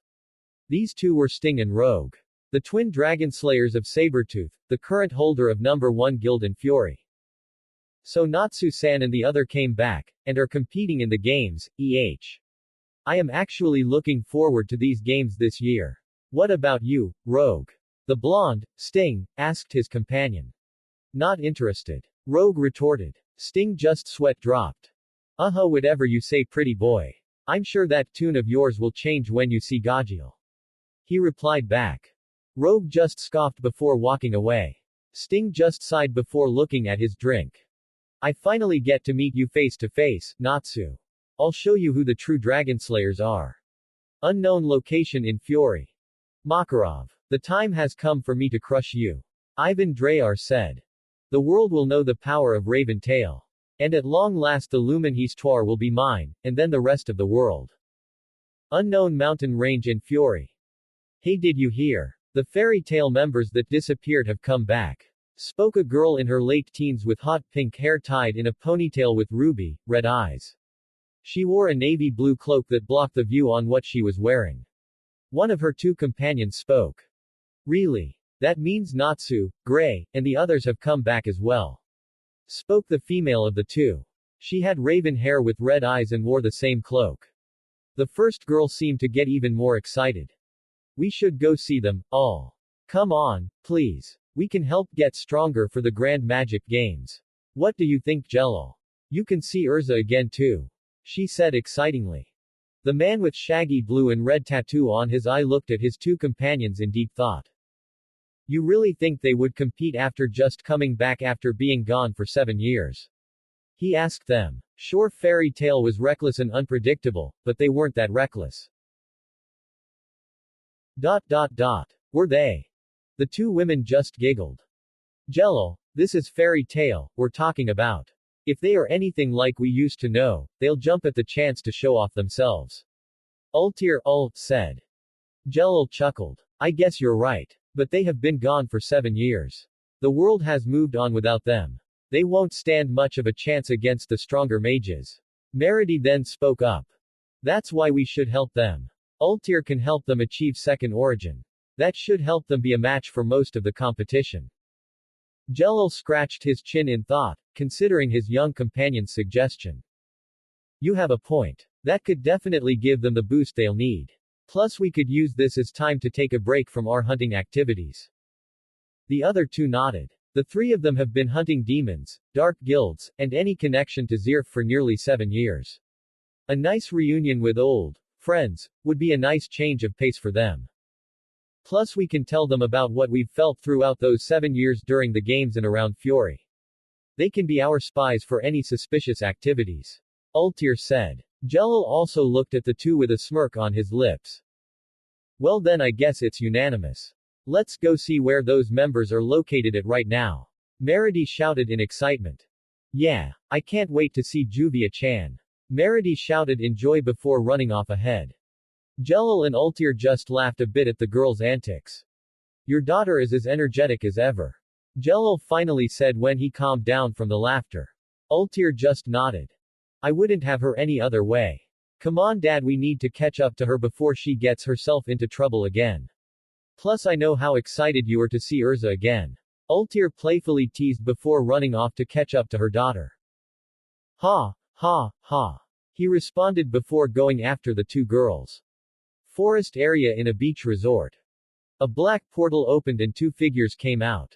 One was dressed in a black cloak with his hood down, exposing his blonde hair to the bright rays of the sun. Naruto then looks at his companion. She was a petite girl that barely reached past his waist. She had her hair in pigtails and wore a green scaled dress.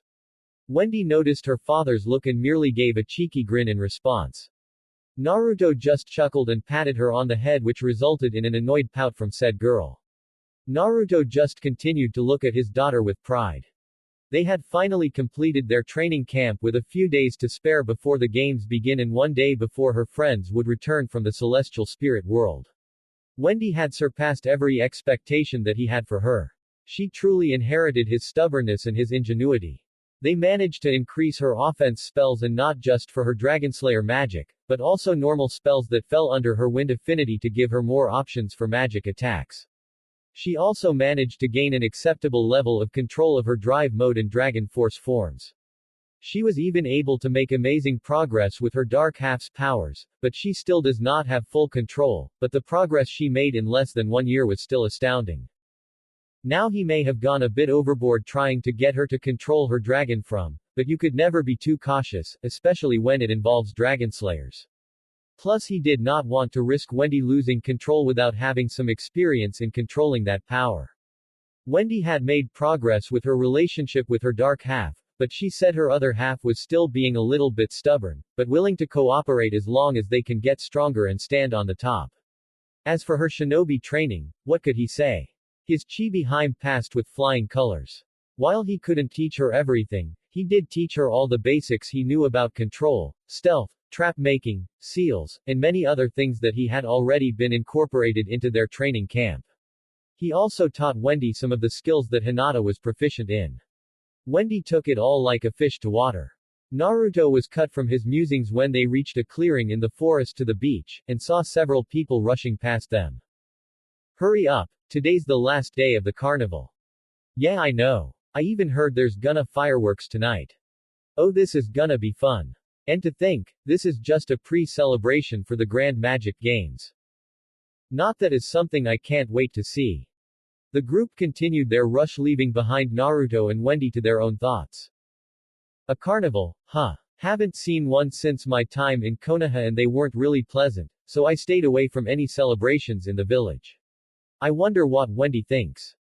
He looks down to get his daughter's opinion, but immediately regrets when he sees the look on her face. Her face was all puckered up, her eyes were big and wide, her hands were clapped together, and her lips were quivering. It was the most dreaded attack any female could know and has affected any man that has been struck with it.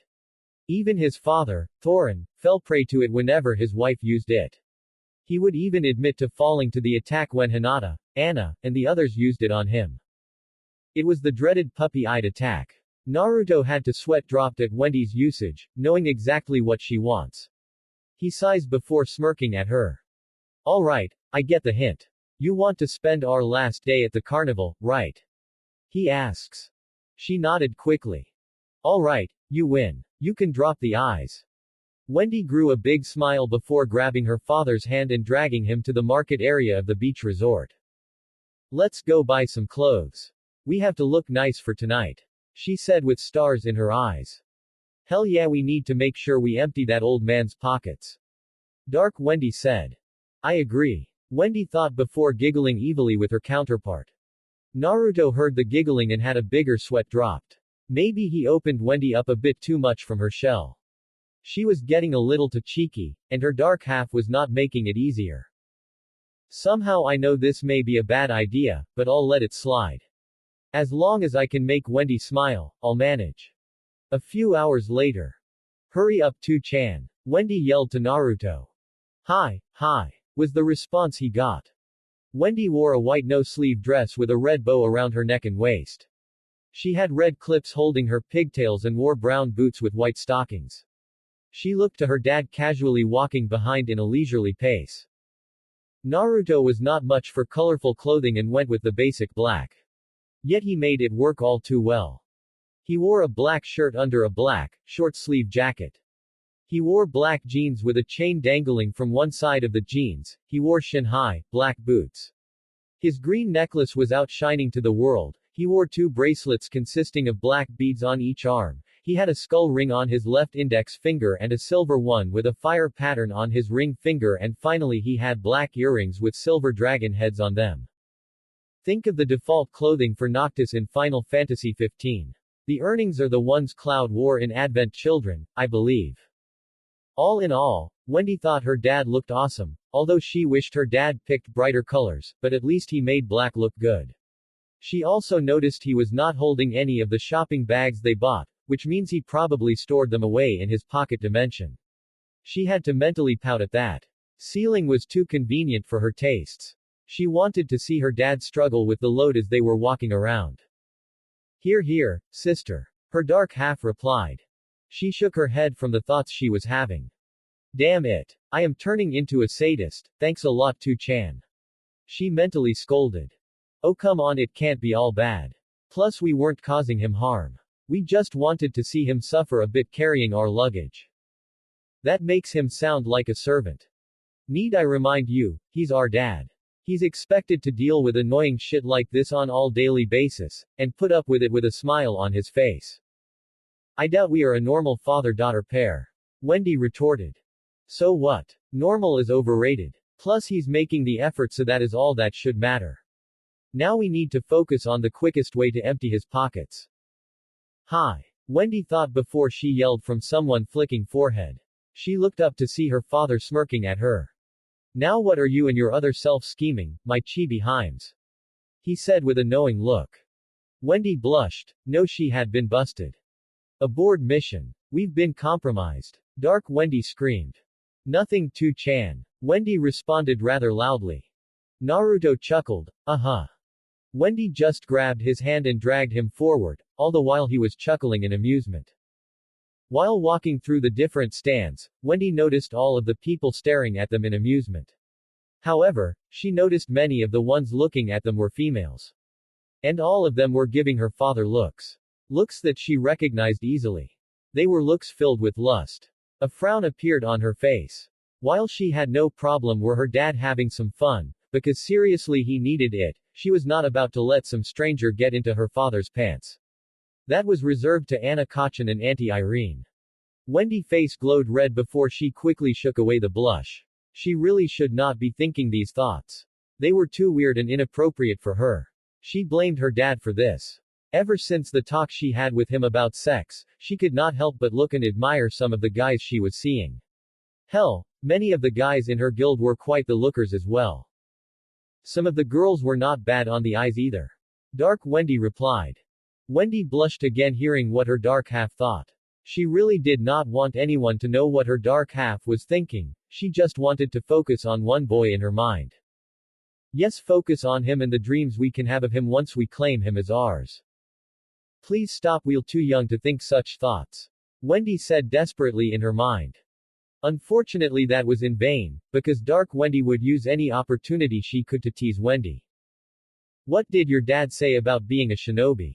Old enough to drink, old enough to kill, old enough to torture and of course, old enough to have sex. The most important one, she said gleefully at the end. I am pretty sure that was not the most important one. Wendy replied dryly.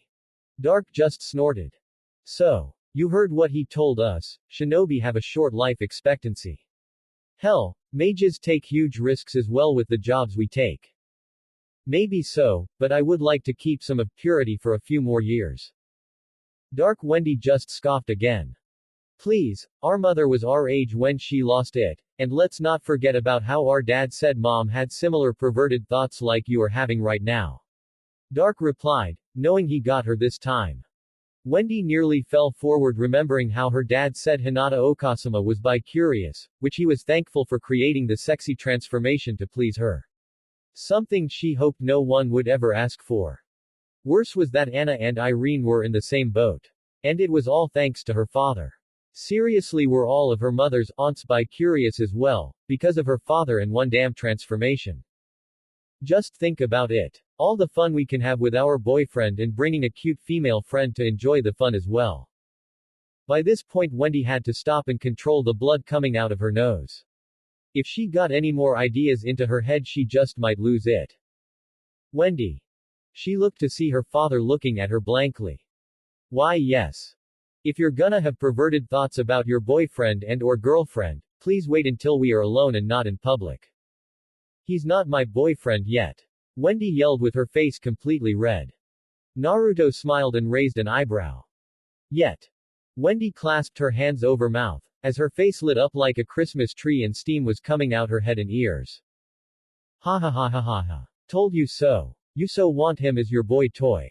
Dark continued to roar in laughter at Wendy's predicament. This was the one thing she hated about her father. When he found out she had a crush on a boy, he did not forbid her from seeing him. Nope. Like his name suggests, he did something unpredictable. He teased her about it. Seriously, her dark side teasing her is one thing, her dad doing it was crossing the line. Well, it was crossing the line in her cute, little mind. She shook her head and looked away with a cheery red face. Can we please just keep going? She asked desperately. Naruto smirked at how cute she looked, embarrassed. It was just too much fun teasing her. Like her mother's. He thought nostalgically. Deciding he teased her enough for now, he grabbed her hand and showed around the carnival. As they were walking along when one of the game stands got their attention. It was a test your strength hammer game. The carny of this game was boasting enthusiastically to his audience. Come all. See how strong you truly are. Use our hammer to slam the platform. Hit the bell and win a wonderful prize. The man then took notice of Naruto and Wendy. How about you, young man? Test your mettle and win a prize for the young girl. Everyone turned to Naruto, and several females and even some males gained a blush on their faces, while many other men and females glared at him in envy. Naruto ignored the looks and turned to his daughter. What do you think, Wendy? This caused the announcer and several to laugh mockingly at the duo. Oh, how cute. Can't do anything without asking the young loss. Naruto smirked and decided to humor the fool. He steps forward and asks for the heaviest hammer. The announcer smirked confidently before going to his stand and getting the hammer and handing it to Naruto. Naruto that the hammer was quite big. Easily the size of his head. He also noticed that the hammer was heavier than it looked. The carny must have added more weight inside the hammer to make it less likely for someone to win. Naruto mentally shook his head at the foolish human. It was time for a little humiliation. Naruto walks over to the platform and smirks. Naruto raises the hammer with both arms and over his head and wham! The hammer smashed on the platform, sending the bar sailing up and smashing into the bell and completely destroying both of them.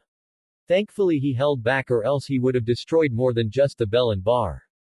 He looked to see everyone's jaw on the floor. Well, the guys anyway. The women all had hearts in his eyes. Many began screaming for his hand in marriage or to have his children. Naruto just sweat dropped at the shallow women's boasts. He turned to his daughter, and noticed Wendy's blank look. Naruto's sweat dropped got bigger. Okay, maybe he did show off a bit too much. But he simply shrugged, and walked towards the host. The host just looked flabbergasted.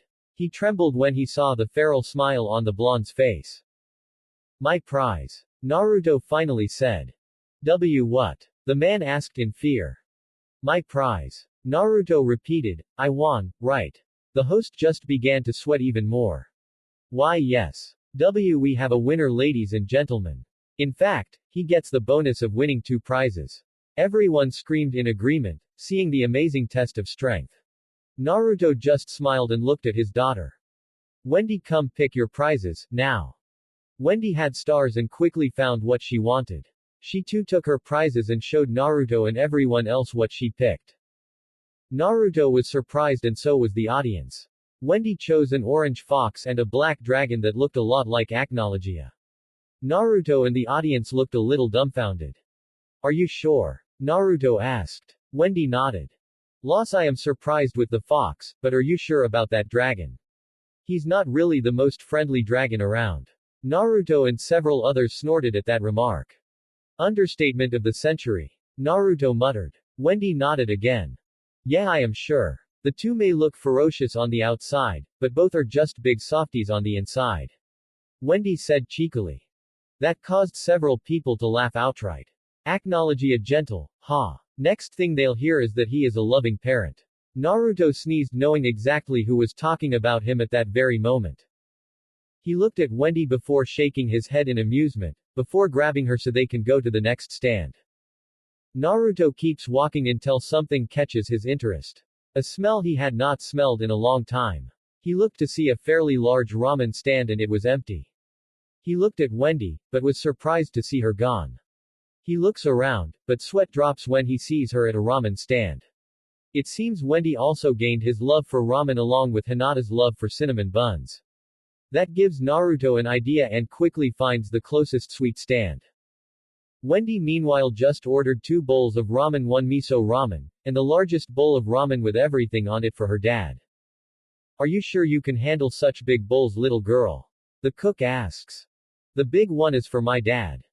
He must have one hell of an appetite. Wendy giggled. You have no idea. Very funny, my chibi-hime. Naruto spoke. Wendy turned and smiled at Naruto. Hey daddy, sit. I already ordered. Alright. No need to be so bossy. Wendy glared in annoyance. I am not bossy. Naruto smirked. Ha ha ha, I can definitely see the family dynamic here.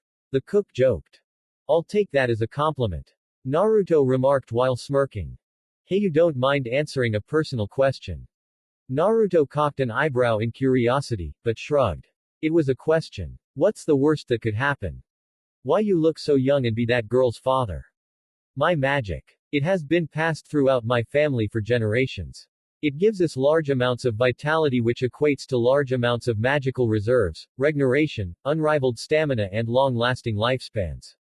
I may look around my late teens or early 20s, but I am actual around my 40s. Naruto lied. Well, it wasn't a technical lie since everything he said is a fact for a member of the Uzumaki family clan with some tweaks to work in this world. Even if he no longer acknowledges the name as his own, he still gains their wondrous benefits. Among other benefits, of course. Damn, that is some magic. Think you share some of that? The cook asked. Naruto shook his head. Sorry old man. Family only and it's not something that can be given. He replied. Old man. I'll have you know I am quite fit for a man in his 60s. Naruto and Wendy just laughed at the cook's antics. The two received their order and began to enjoy their bowls of ramen. Naruto just sighed as the ramen went down his throat. It's same like it has always been. It's like nothing has changed. It's as good as always, Tte Ibeyo. Naruto muttered. Fortunately, Wendy heard that and looked at her father in shock before getting a big smile and cheering in victory. Finally, she shouted. I was wondering when we were gonna get him to say it. Dark muttered with a tone of satisfaction. Naruto looked at his daughter strangely. What? He asks. Wendy pointed a finger at him excitingly. You said it. Naruto just looked even more confused. Said what? Your old verbal tick, I having been thinking of so many ways to get you to say it. And you finally said it while eating your old addiction. Naruto just sweat dropped. How long have you been thinking of this? He asks. Ever since I first heard about it from your stories and your memories. Naruto's sweat drop just got bigger. Let me guess this straight. For months you have been plotting to get me to say my old catchphrase just for your own satisfaction. He asks slowly. Wendy blushed before scratching the back of her head. Well, when you put it that way, it sounds kinda dumb. Wendy yelps when her forehead is flicked again by her father. It is dumb, but coming from you, it's absolutely adorable. Wendy glared at him before going back to her bowl, and finishing her meal. The two finished their bowls, and left once Naruto paid. The two kept walking before seeing a roller coaster. Thankfully both could enjoy the ride without getting motion sickness. Wendy seriously had to thank her father the anti-motion sickness seals her father gave her. They were really a lifesaver for her. She then saw a karaoke bar. Naruto was hesitant to go inside, but eventually yielded to his daughter's plea. The two were enjoying the horrendous attempts of people trying to sing while eating a triple banana split sundae with several flavors of ice cream, vanilla, chocolate, caramel, and cinnamon with sprinkles. It would never stop surprising Wendy how much of a sweet tooth her father is. She guessed he got that from Hinata Okasama. Suddenly the lights shone on Naruto. That only meant one thing. It was Naruto's turn to sing. Everyone was cheering him on to get on stage. Naruto was about to decline, but one look from Wendy told him otherwise. He sighed before going up and taking the mic. He takes a few minutes looking for a good song, before finding the perfect one. He stares at his rather large audience. He takes a deep breath and begins. Insert song. Nate wants to battle simple and clean. When you walk away you don't hear me say please oh baby, don't go. Simple and clean is the way that you're making me feel tonight, it's hard to let it go. You're giving me too many things lately, you're all I need. You smiled at me and said, don't get me wrong, I love you, but does that mean I have to meet your father? When we are older you'll understand what I meant when I said no. I don't think life is quite that simple when you walk away. You don't hear me say please oh baby, don't go. Simple and clean is the way that you're making me feel tonight, it's hard to let it go. The daily things. Like this and that and what that keep us all busy, all confusing me. That's when you came to me and said, wish I could prove I love you, but does that mean I have to walk on water? When we are older you'll understand it's enough when I say so, and maybe some things are that simple. When you walk away you don't hear me say please oh baby, don't go. Simple and clean is the way that you're making me feel tonight, it's hard to let it go. Hold me. Whatever lies beyond this morning is a little later on. Regardless of warnings the future doesn't scare me at all, nothing's like before. When you walk away you don't hear me say please oh baby, don't go. Simple and clean is the way that you're making me feel tonight, it's hard to let it go. Hold me. Whatever lies beyond this morning is a little later on. Regardless of warnings the future doesn't scare me at all, nothing's like before. Hold me. Whatever lies beyond this morning is a little later on. Regardless of warnings the future doesn't scare me at all, nothing's like before. Once Naruto finishes, he notices a deafening silence from his audience. He sees everyone's eyes are wide as dinner plates and their jaws were on the floor. Even Wendy and her dark half were just as shocked as the rest. Needless to say, the entire audience was shocked. They did not think that anyone with some decent talent would appear tonight. But Naruto's single song just blew the competition. Every single person in that bar was completely entranced by his singing. Hell, even the workers and managers of the bar stopped what they were doing just to listen to Naruto's singing. There was just something about it that got their attention and kept them enthralled throughout the entire time. The silence was soon replaced with loud cheering and clapping. The cheering got so loud that everyone outside could hear, and people wondered what got everyone so cheerful. Naruto just stares at everyone in surprise. It was so weird to have people cheer for him, for anything at all. He was so used to people screaming away from him in terror, he had forgotten what it was like to have people cheer for him in joy. Before they could ask for an encore, he gets down the stage and quickly leaves with Wendy. Once he left, he noticed Wendy kept looking at him with stars in her eyes. Naruto's sweat dropped waiting when Wendy will finally say something. Finally, after a while of starring, Wendy asked the question that was on her mind. Why didn't you tell me you sing? Naruto just chuckled before ruffling her hair. You knew I could sing, Wendy. Remember the lullabies I used to sing to get you to sleep? He teased. Wendy just playfully glares at him. Lullabies don't count. Anyone can sing them. So how did you learn? Why did you learn to sing? Why didn't tell me? Naruto looked amused at the questions. To answer your questions, you never asked me if I could sing. I like to sing, because Hinata used to do it as her hobby, and she also used to sing a lot for me when we were together. So I decided to learn to honor her. Plus it kept me from getting bored for a few years along with other activities. Wendy just tilted her head in confusion.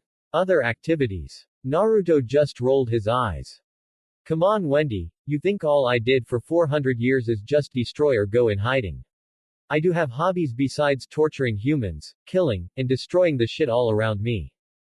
Could have fooled me. Mocked Wendy. So very true. Dark muttered. Ha. Ha. Ha. He mocked back. The two found a cozy spot on the beach with some milkshakes.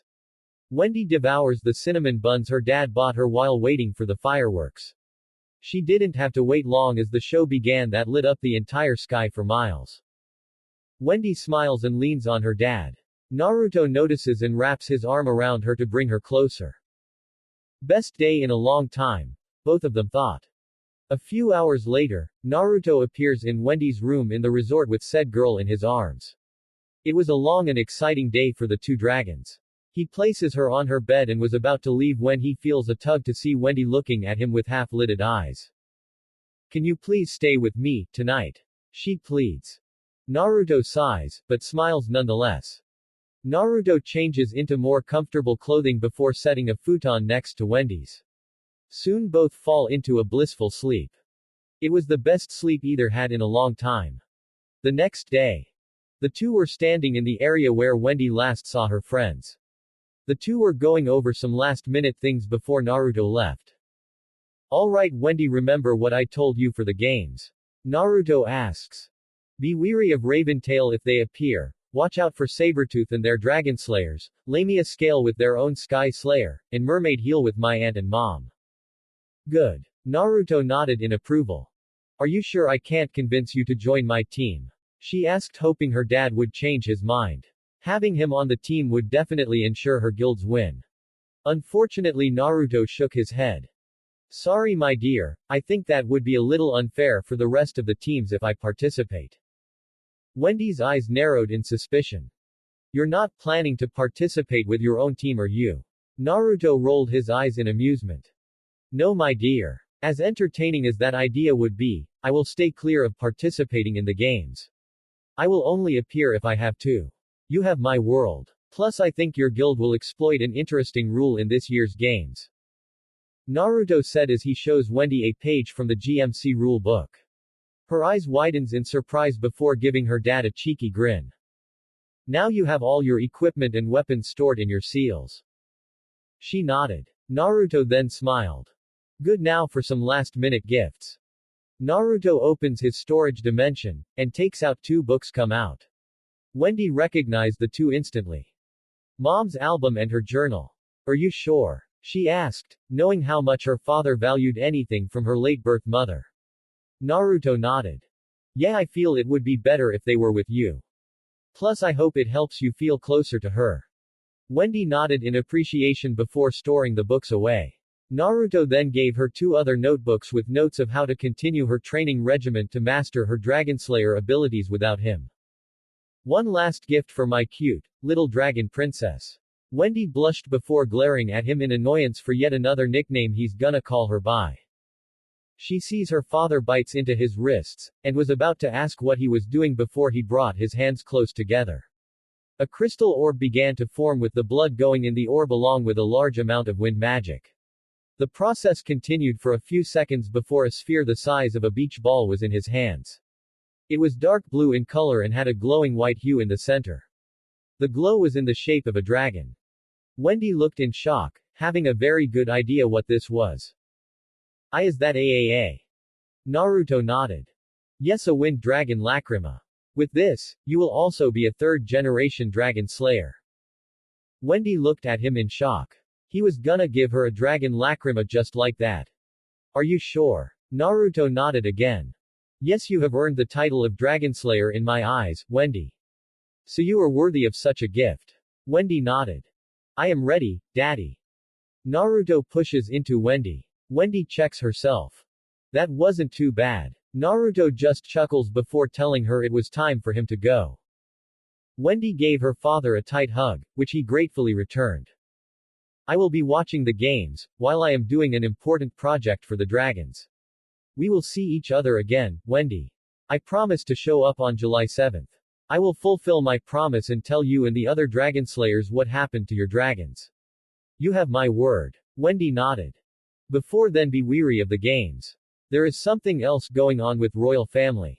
Something possibly to do with Zerf. Demons and other monsters have been appearing more frequently throughout Fury. Be on guard at all times when you feel something wrong. Bad stuff will happen on July 7th and I need you to be ready. You and the other humans won't survive the cataclysm that is to come alone. I will be there to make sure you will to see the next sunlight. Do you understand, Wendy? She nodded and let go. Naruto bent down and gave a kiss on the forehead. Good luck to you, your sisters, and your guild. Fairy tale can prevail. I know it. Wendy looked up with a fire in her eyes. We will win. She cheers confidently. Naruto smiles. See you soon, my chibi-hime, he said as he opened a portal and went through it. Bye, Daddy. Say hi to Jira-chan for me. She shouts one last time as her father disappears.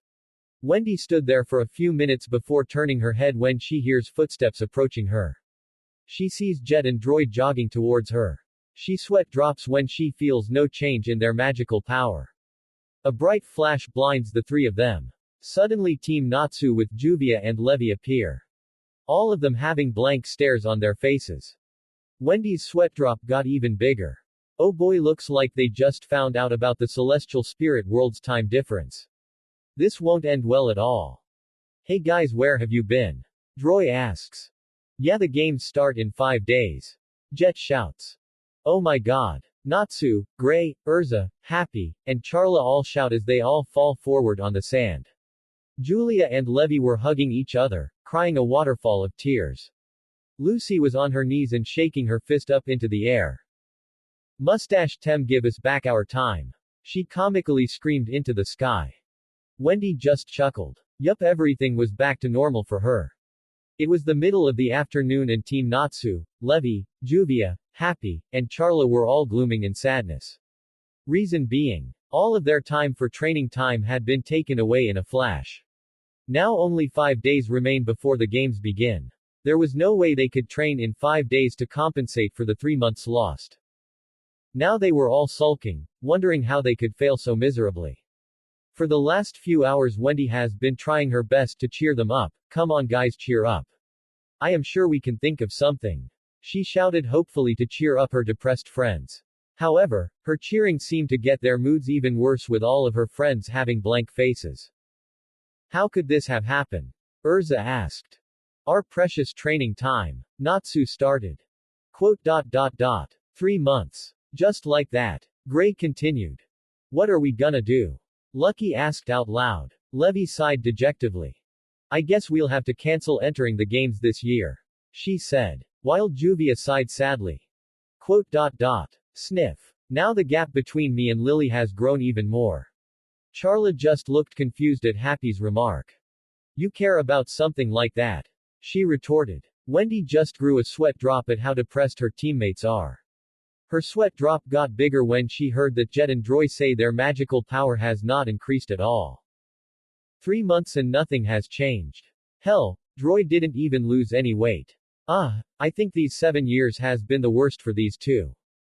She then looks to see her teammates still depressed and sighs. There has got to be a way to get out of their funk. Before Wendy could contemplate further, Erza rose from the sand with a fire in her eyes. We can still make it if we start right now. I propose a 5-day training from hell. Get rid maggots, because you won't have a chance to sleep at all. Lucy, Levi, Juvia, Natsu, and Gray all cowered together in fear. We are gonna die. They all cried fearfully. Wendy's sweat drop just got even bigger. No training that Erza can come up with will ever surpass what I went through with Tu-chan, she thought with a shiver. Sheesh, that was a nightmare, she thought before deciding to intervene on behalf of the others. Erza. She called, getting the Scarlet Mage's attention. While I appreciate a good training camp as much as the next person, we can't cram 3 months of training into 5 days. Not unless you have a way to open a portal to hell or another dimension with time differences. She said while keeping the last part to herself. Everyone looked at Wendy strangely.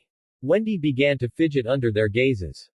What? She finally asked. Natsu pointed a finger at her. Why you don't have a problem with Erza's TTT training camp? He stuttered out. Everyone stood shocked when she shook her head. Not really. I wouldn't mind having a spar with all of you, but that would never compensate for the time everyone has had. Plus we would be a great chance to test myself against everyone. She finished off with a smirk. Everyone looked at Wendy as if she grew a second head. None more so than Erza. She would never admit this to anyone, but she knew she can be rather harsh with her training regiments.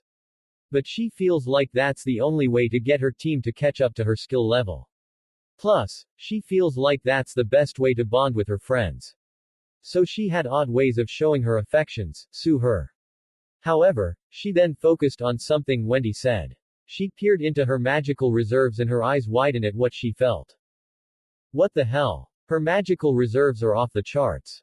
If I have to guess, they rival both Gajil and Natsu, and those two have some of the largest reserves in the entire guild just below myself, Laxus, Guildarts, and the Master.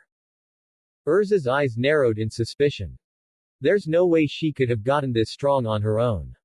Someone must have trained her, but the question is who? Before they could question Wendy any further, a pigeon came flying down and landed on Erza's head. Everyone looked dumbfounded until they noticed a note on the pigeon's leg. Erza slowly took the note from the pigeon and it soon flew away without missing a beat. Erza opens the note and reads as everyone huddles around her to also read the note. Fairy tale tilde. Come to the suspension deep within the west woods of the beach resort. An old friend. Wendy narrows her eyes. This was way too suspicious. For all they know, this could be a trap. We should probably handle this with some caution. Agreed. Spoke Dark. She was about to tell the same with her friends, but face faulted when she saw everyone walking to the destination. She could hear a smack inside of her friend, which was Dark facepalming at the stupidity of Wendy's friends. Thank the dragons Tu-chan is not here, or else he would have bashed them over the heads for their naivety. She thought in exasperation, with Dark agreeing before following her nakama to the meeting spot. A few minutes later in the forest. The group arrived at the meeting spot, only to find the bridge in ruins. What the hell? Natsu yelled. This was a bad idea. Wendy exasperated. Was this a prank? Gray asked. What should we do? Erza muttered quickly. Suddenly the group is shocked when time seemed to flow in reverse as the bridge rebuilt itself. The bridge rebuilt itself. Several shouts from the group. Hold on, this magic, Natsu muttered. It feels familiar. Gray finished. This is Arc of Time magic. Wendy shouted mentally, remembering her father telling her about it. The group slowly goes over the bridge with some apprehension. The group then goes to a small clearing in the woods and sees 3 cloak figures. Natsu slammed his fists together. Alright, who the hell are you guys? If it's a fight you want, it's a fight you'll get. The figure in the middle began to speak as the 3 began to remove their hoods. Thank for coming. It's been 7 years. Fairy tale. The middle figure finished as his hood was removed, revealing Jelil Ferdinand's. Meridi and Ultir Milkovich. Everyone looked at the 3 in shock. J.J. Jelil. Erza stuttered. Said man smiled at the Scarlet Mage. You haven't changed a bit, Erza. I guess you heard about my prison break, right? He asks in the end. Erza nodded slowly. She knew all right. It was a few weeks, no months ago, she corrected herself. Biska and Alzak told her about it. Gray also nodded, remembering when Leon visited him, and told him about Ultir and Merity doing the jailbreak. To be honest, I had no intention of breaking out, but Ultir and Merity had other plans. Ultir nodded. You should have seen him, he was rather stubborn about it, but Merity and I managed to get him to agree. Merity shook her head. I didn't do much. Ultir did all the work. Merity. Juvia shouted in shock. Merity got a big smile on her face before waving at the water mage. Hello Juvia-chan, it's been a while. Juvia a small smile on her face. After everything that's happened to her, she could such a wonderful smile. I'm glad for you, Merity. Juvia thought enjoy that her former enemy, now friend seemed to be happy now. Hold on, weren't those two members of Grimoire Heart? Lucy exclaimed fearfully. Natsu and Gray got tensed. Does that make them our enemies? Natsu asked. Stay on guard. Gray said. Wendy and Erza got tense, but that was deflated by Ultir's giggles.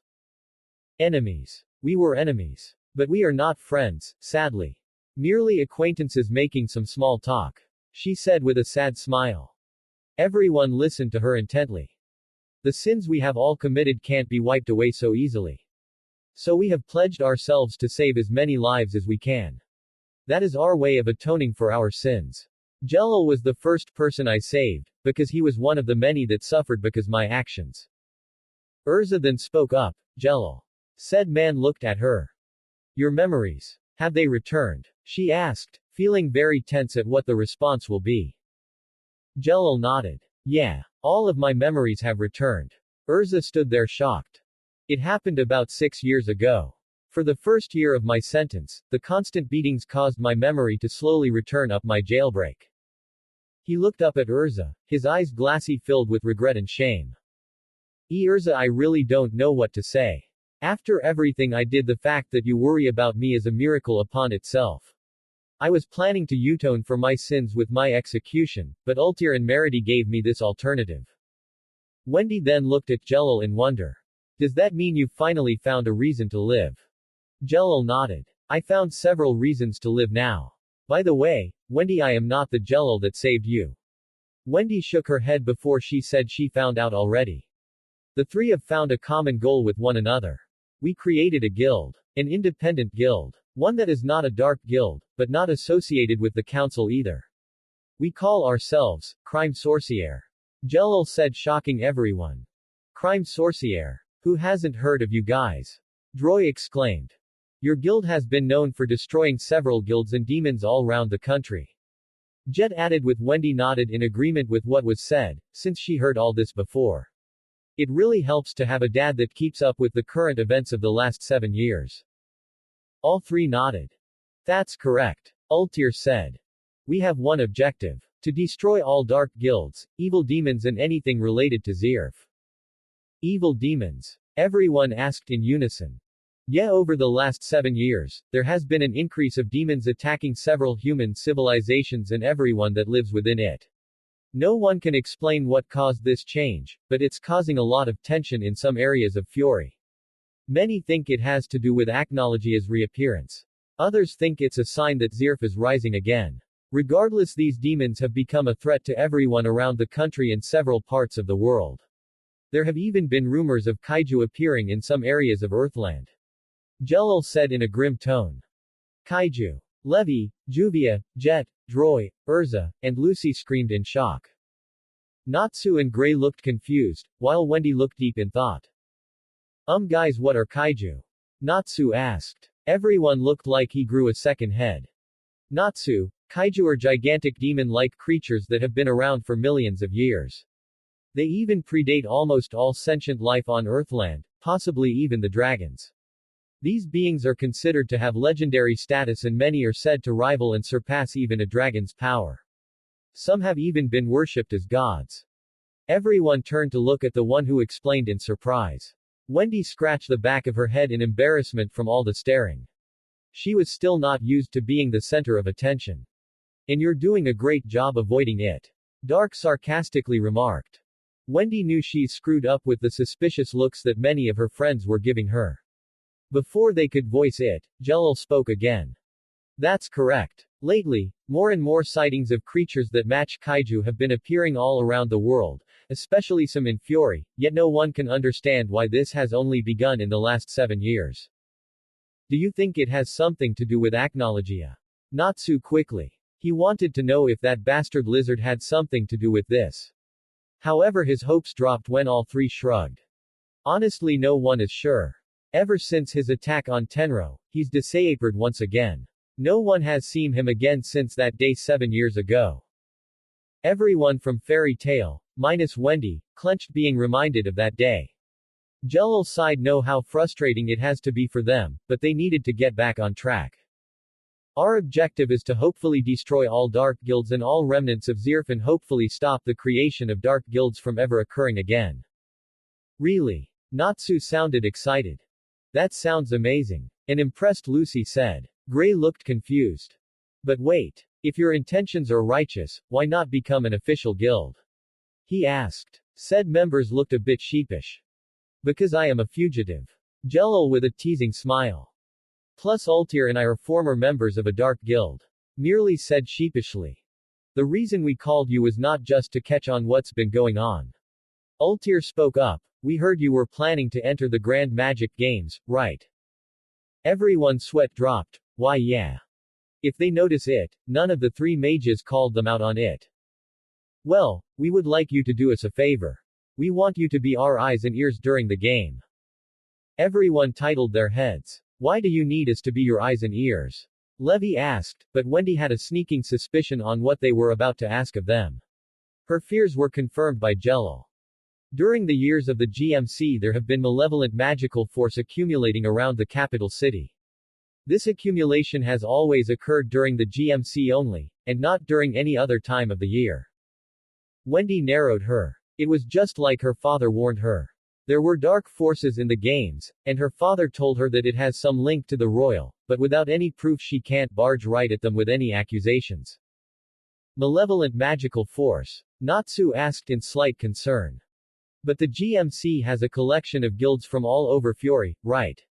Lucy questioned, so there's bound to be 1 or 2 magical forces. Lucy finished. Jelil and the others nodded in agreement. You're right and I would be inclined to agree with you, but suspicious magical forces have signatures similar to Zirf. It could him, one of his followers, or something just as evil. We have been able to tell. Zirf. Natsu growled with gritted teeth. He remembered meeting that bastard and how he nearly killed Evergreen and Elfman. The bastard even had the nerve to act as if they know each other. But the more he thought about it, the more it feels like Zirf does seem familiar to Natsu. It was the same feeling he had with Wendy and Gajil. But no matter how hard he tried, nothing came. Wendy was in her thoughts as well. Everything her father warned her about was coming to pass. She wanted to say Raventail or the Royal was the cause of the malevolent force, but she knew Crime Sorcier would have mentioned them if they had been suspicions of them, meaning they were not the culprit, and without any proof, they can't accuse them of anything. We want you guys to confirm whether or not the magical source has any connection to Zirf. Altair explained. From there we may be able to find a link that may lead us to Zirf, and hopefully stop him once and for all. Jelil finished. Of course whether you win or not is a completely different matter. We're hoping that you guys win, and we'll be rooting for you all from the shadows. Meredy said with a smile. It sounds like a wild goose chase, but we'll still help you. Erza said with Wendy and company nodding in agreement. Altair smiled. We appreciate it. As for compensation for assisting us, I would like to give you something. Food. Rent money. Weapons. Books. Altair's sweat dropped at the different answers she got. She shook her head saying they were all wrong. She held her crystal ball to them.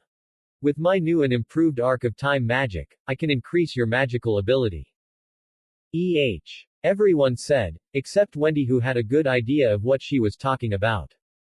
You see, everyone has a container inside their bodies that determines the absolute limits of their magical powers.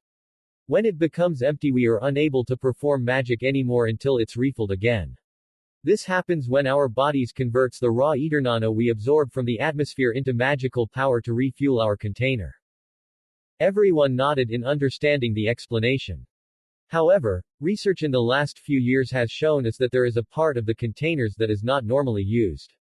A dormant power that sleeps within every mage. It has been given the name Second Origin. I was right. Wendy thought. I'm gonna enjoy how you plan get out of this. Dark replied. Hush you. Wendy said.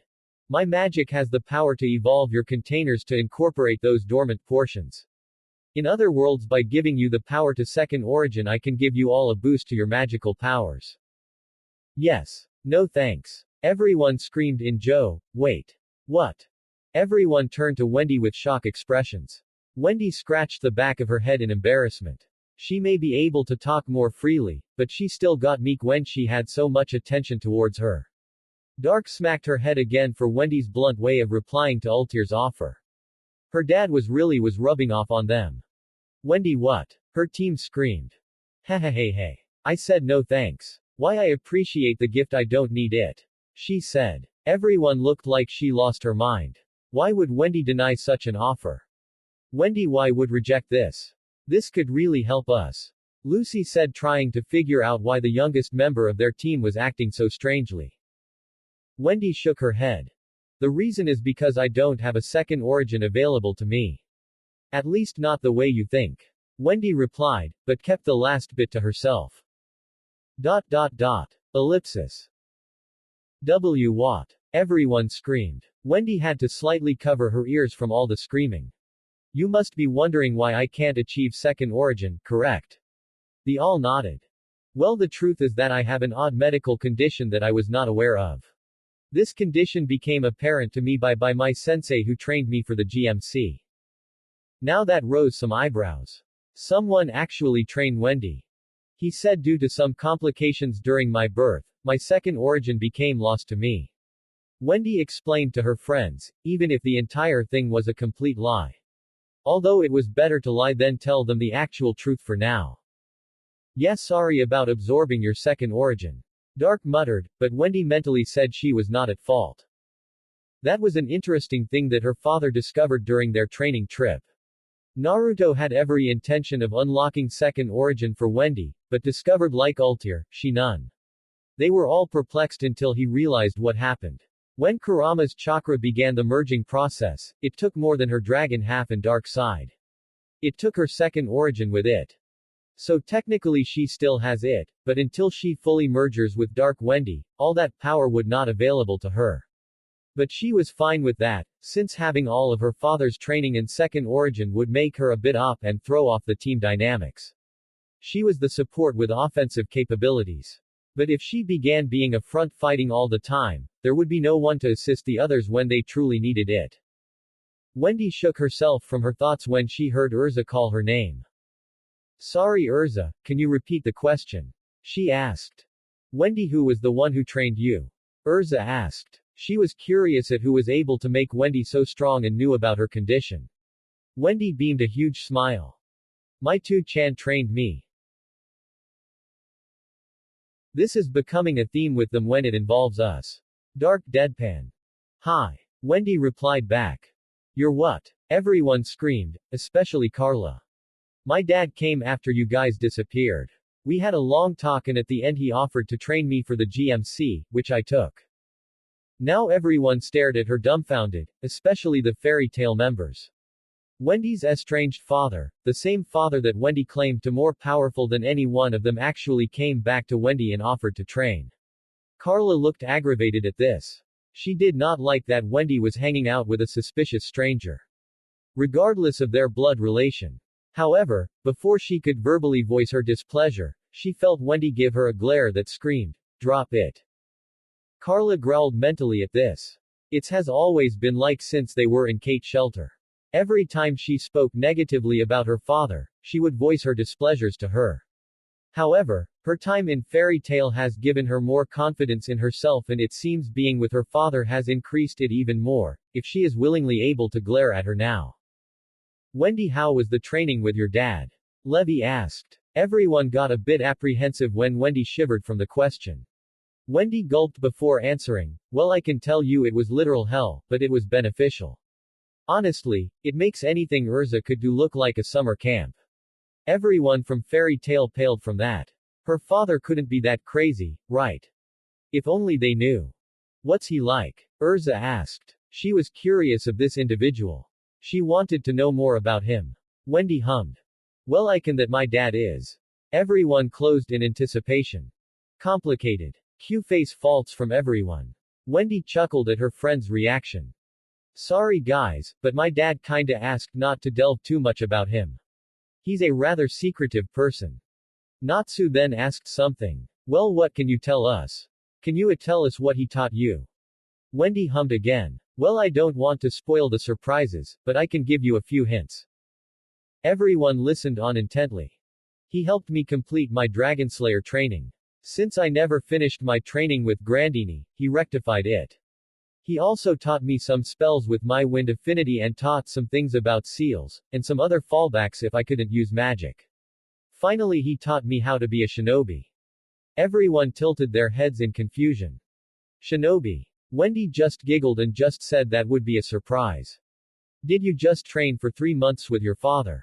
Lucy. She was very curious of what Wendy did with the father she had not seen in a year, no 8 years. Wendy shook her head. No. Besides training, we just talked. I told about my life.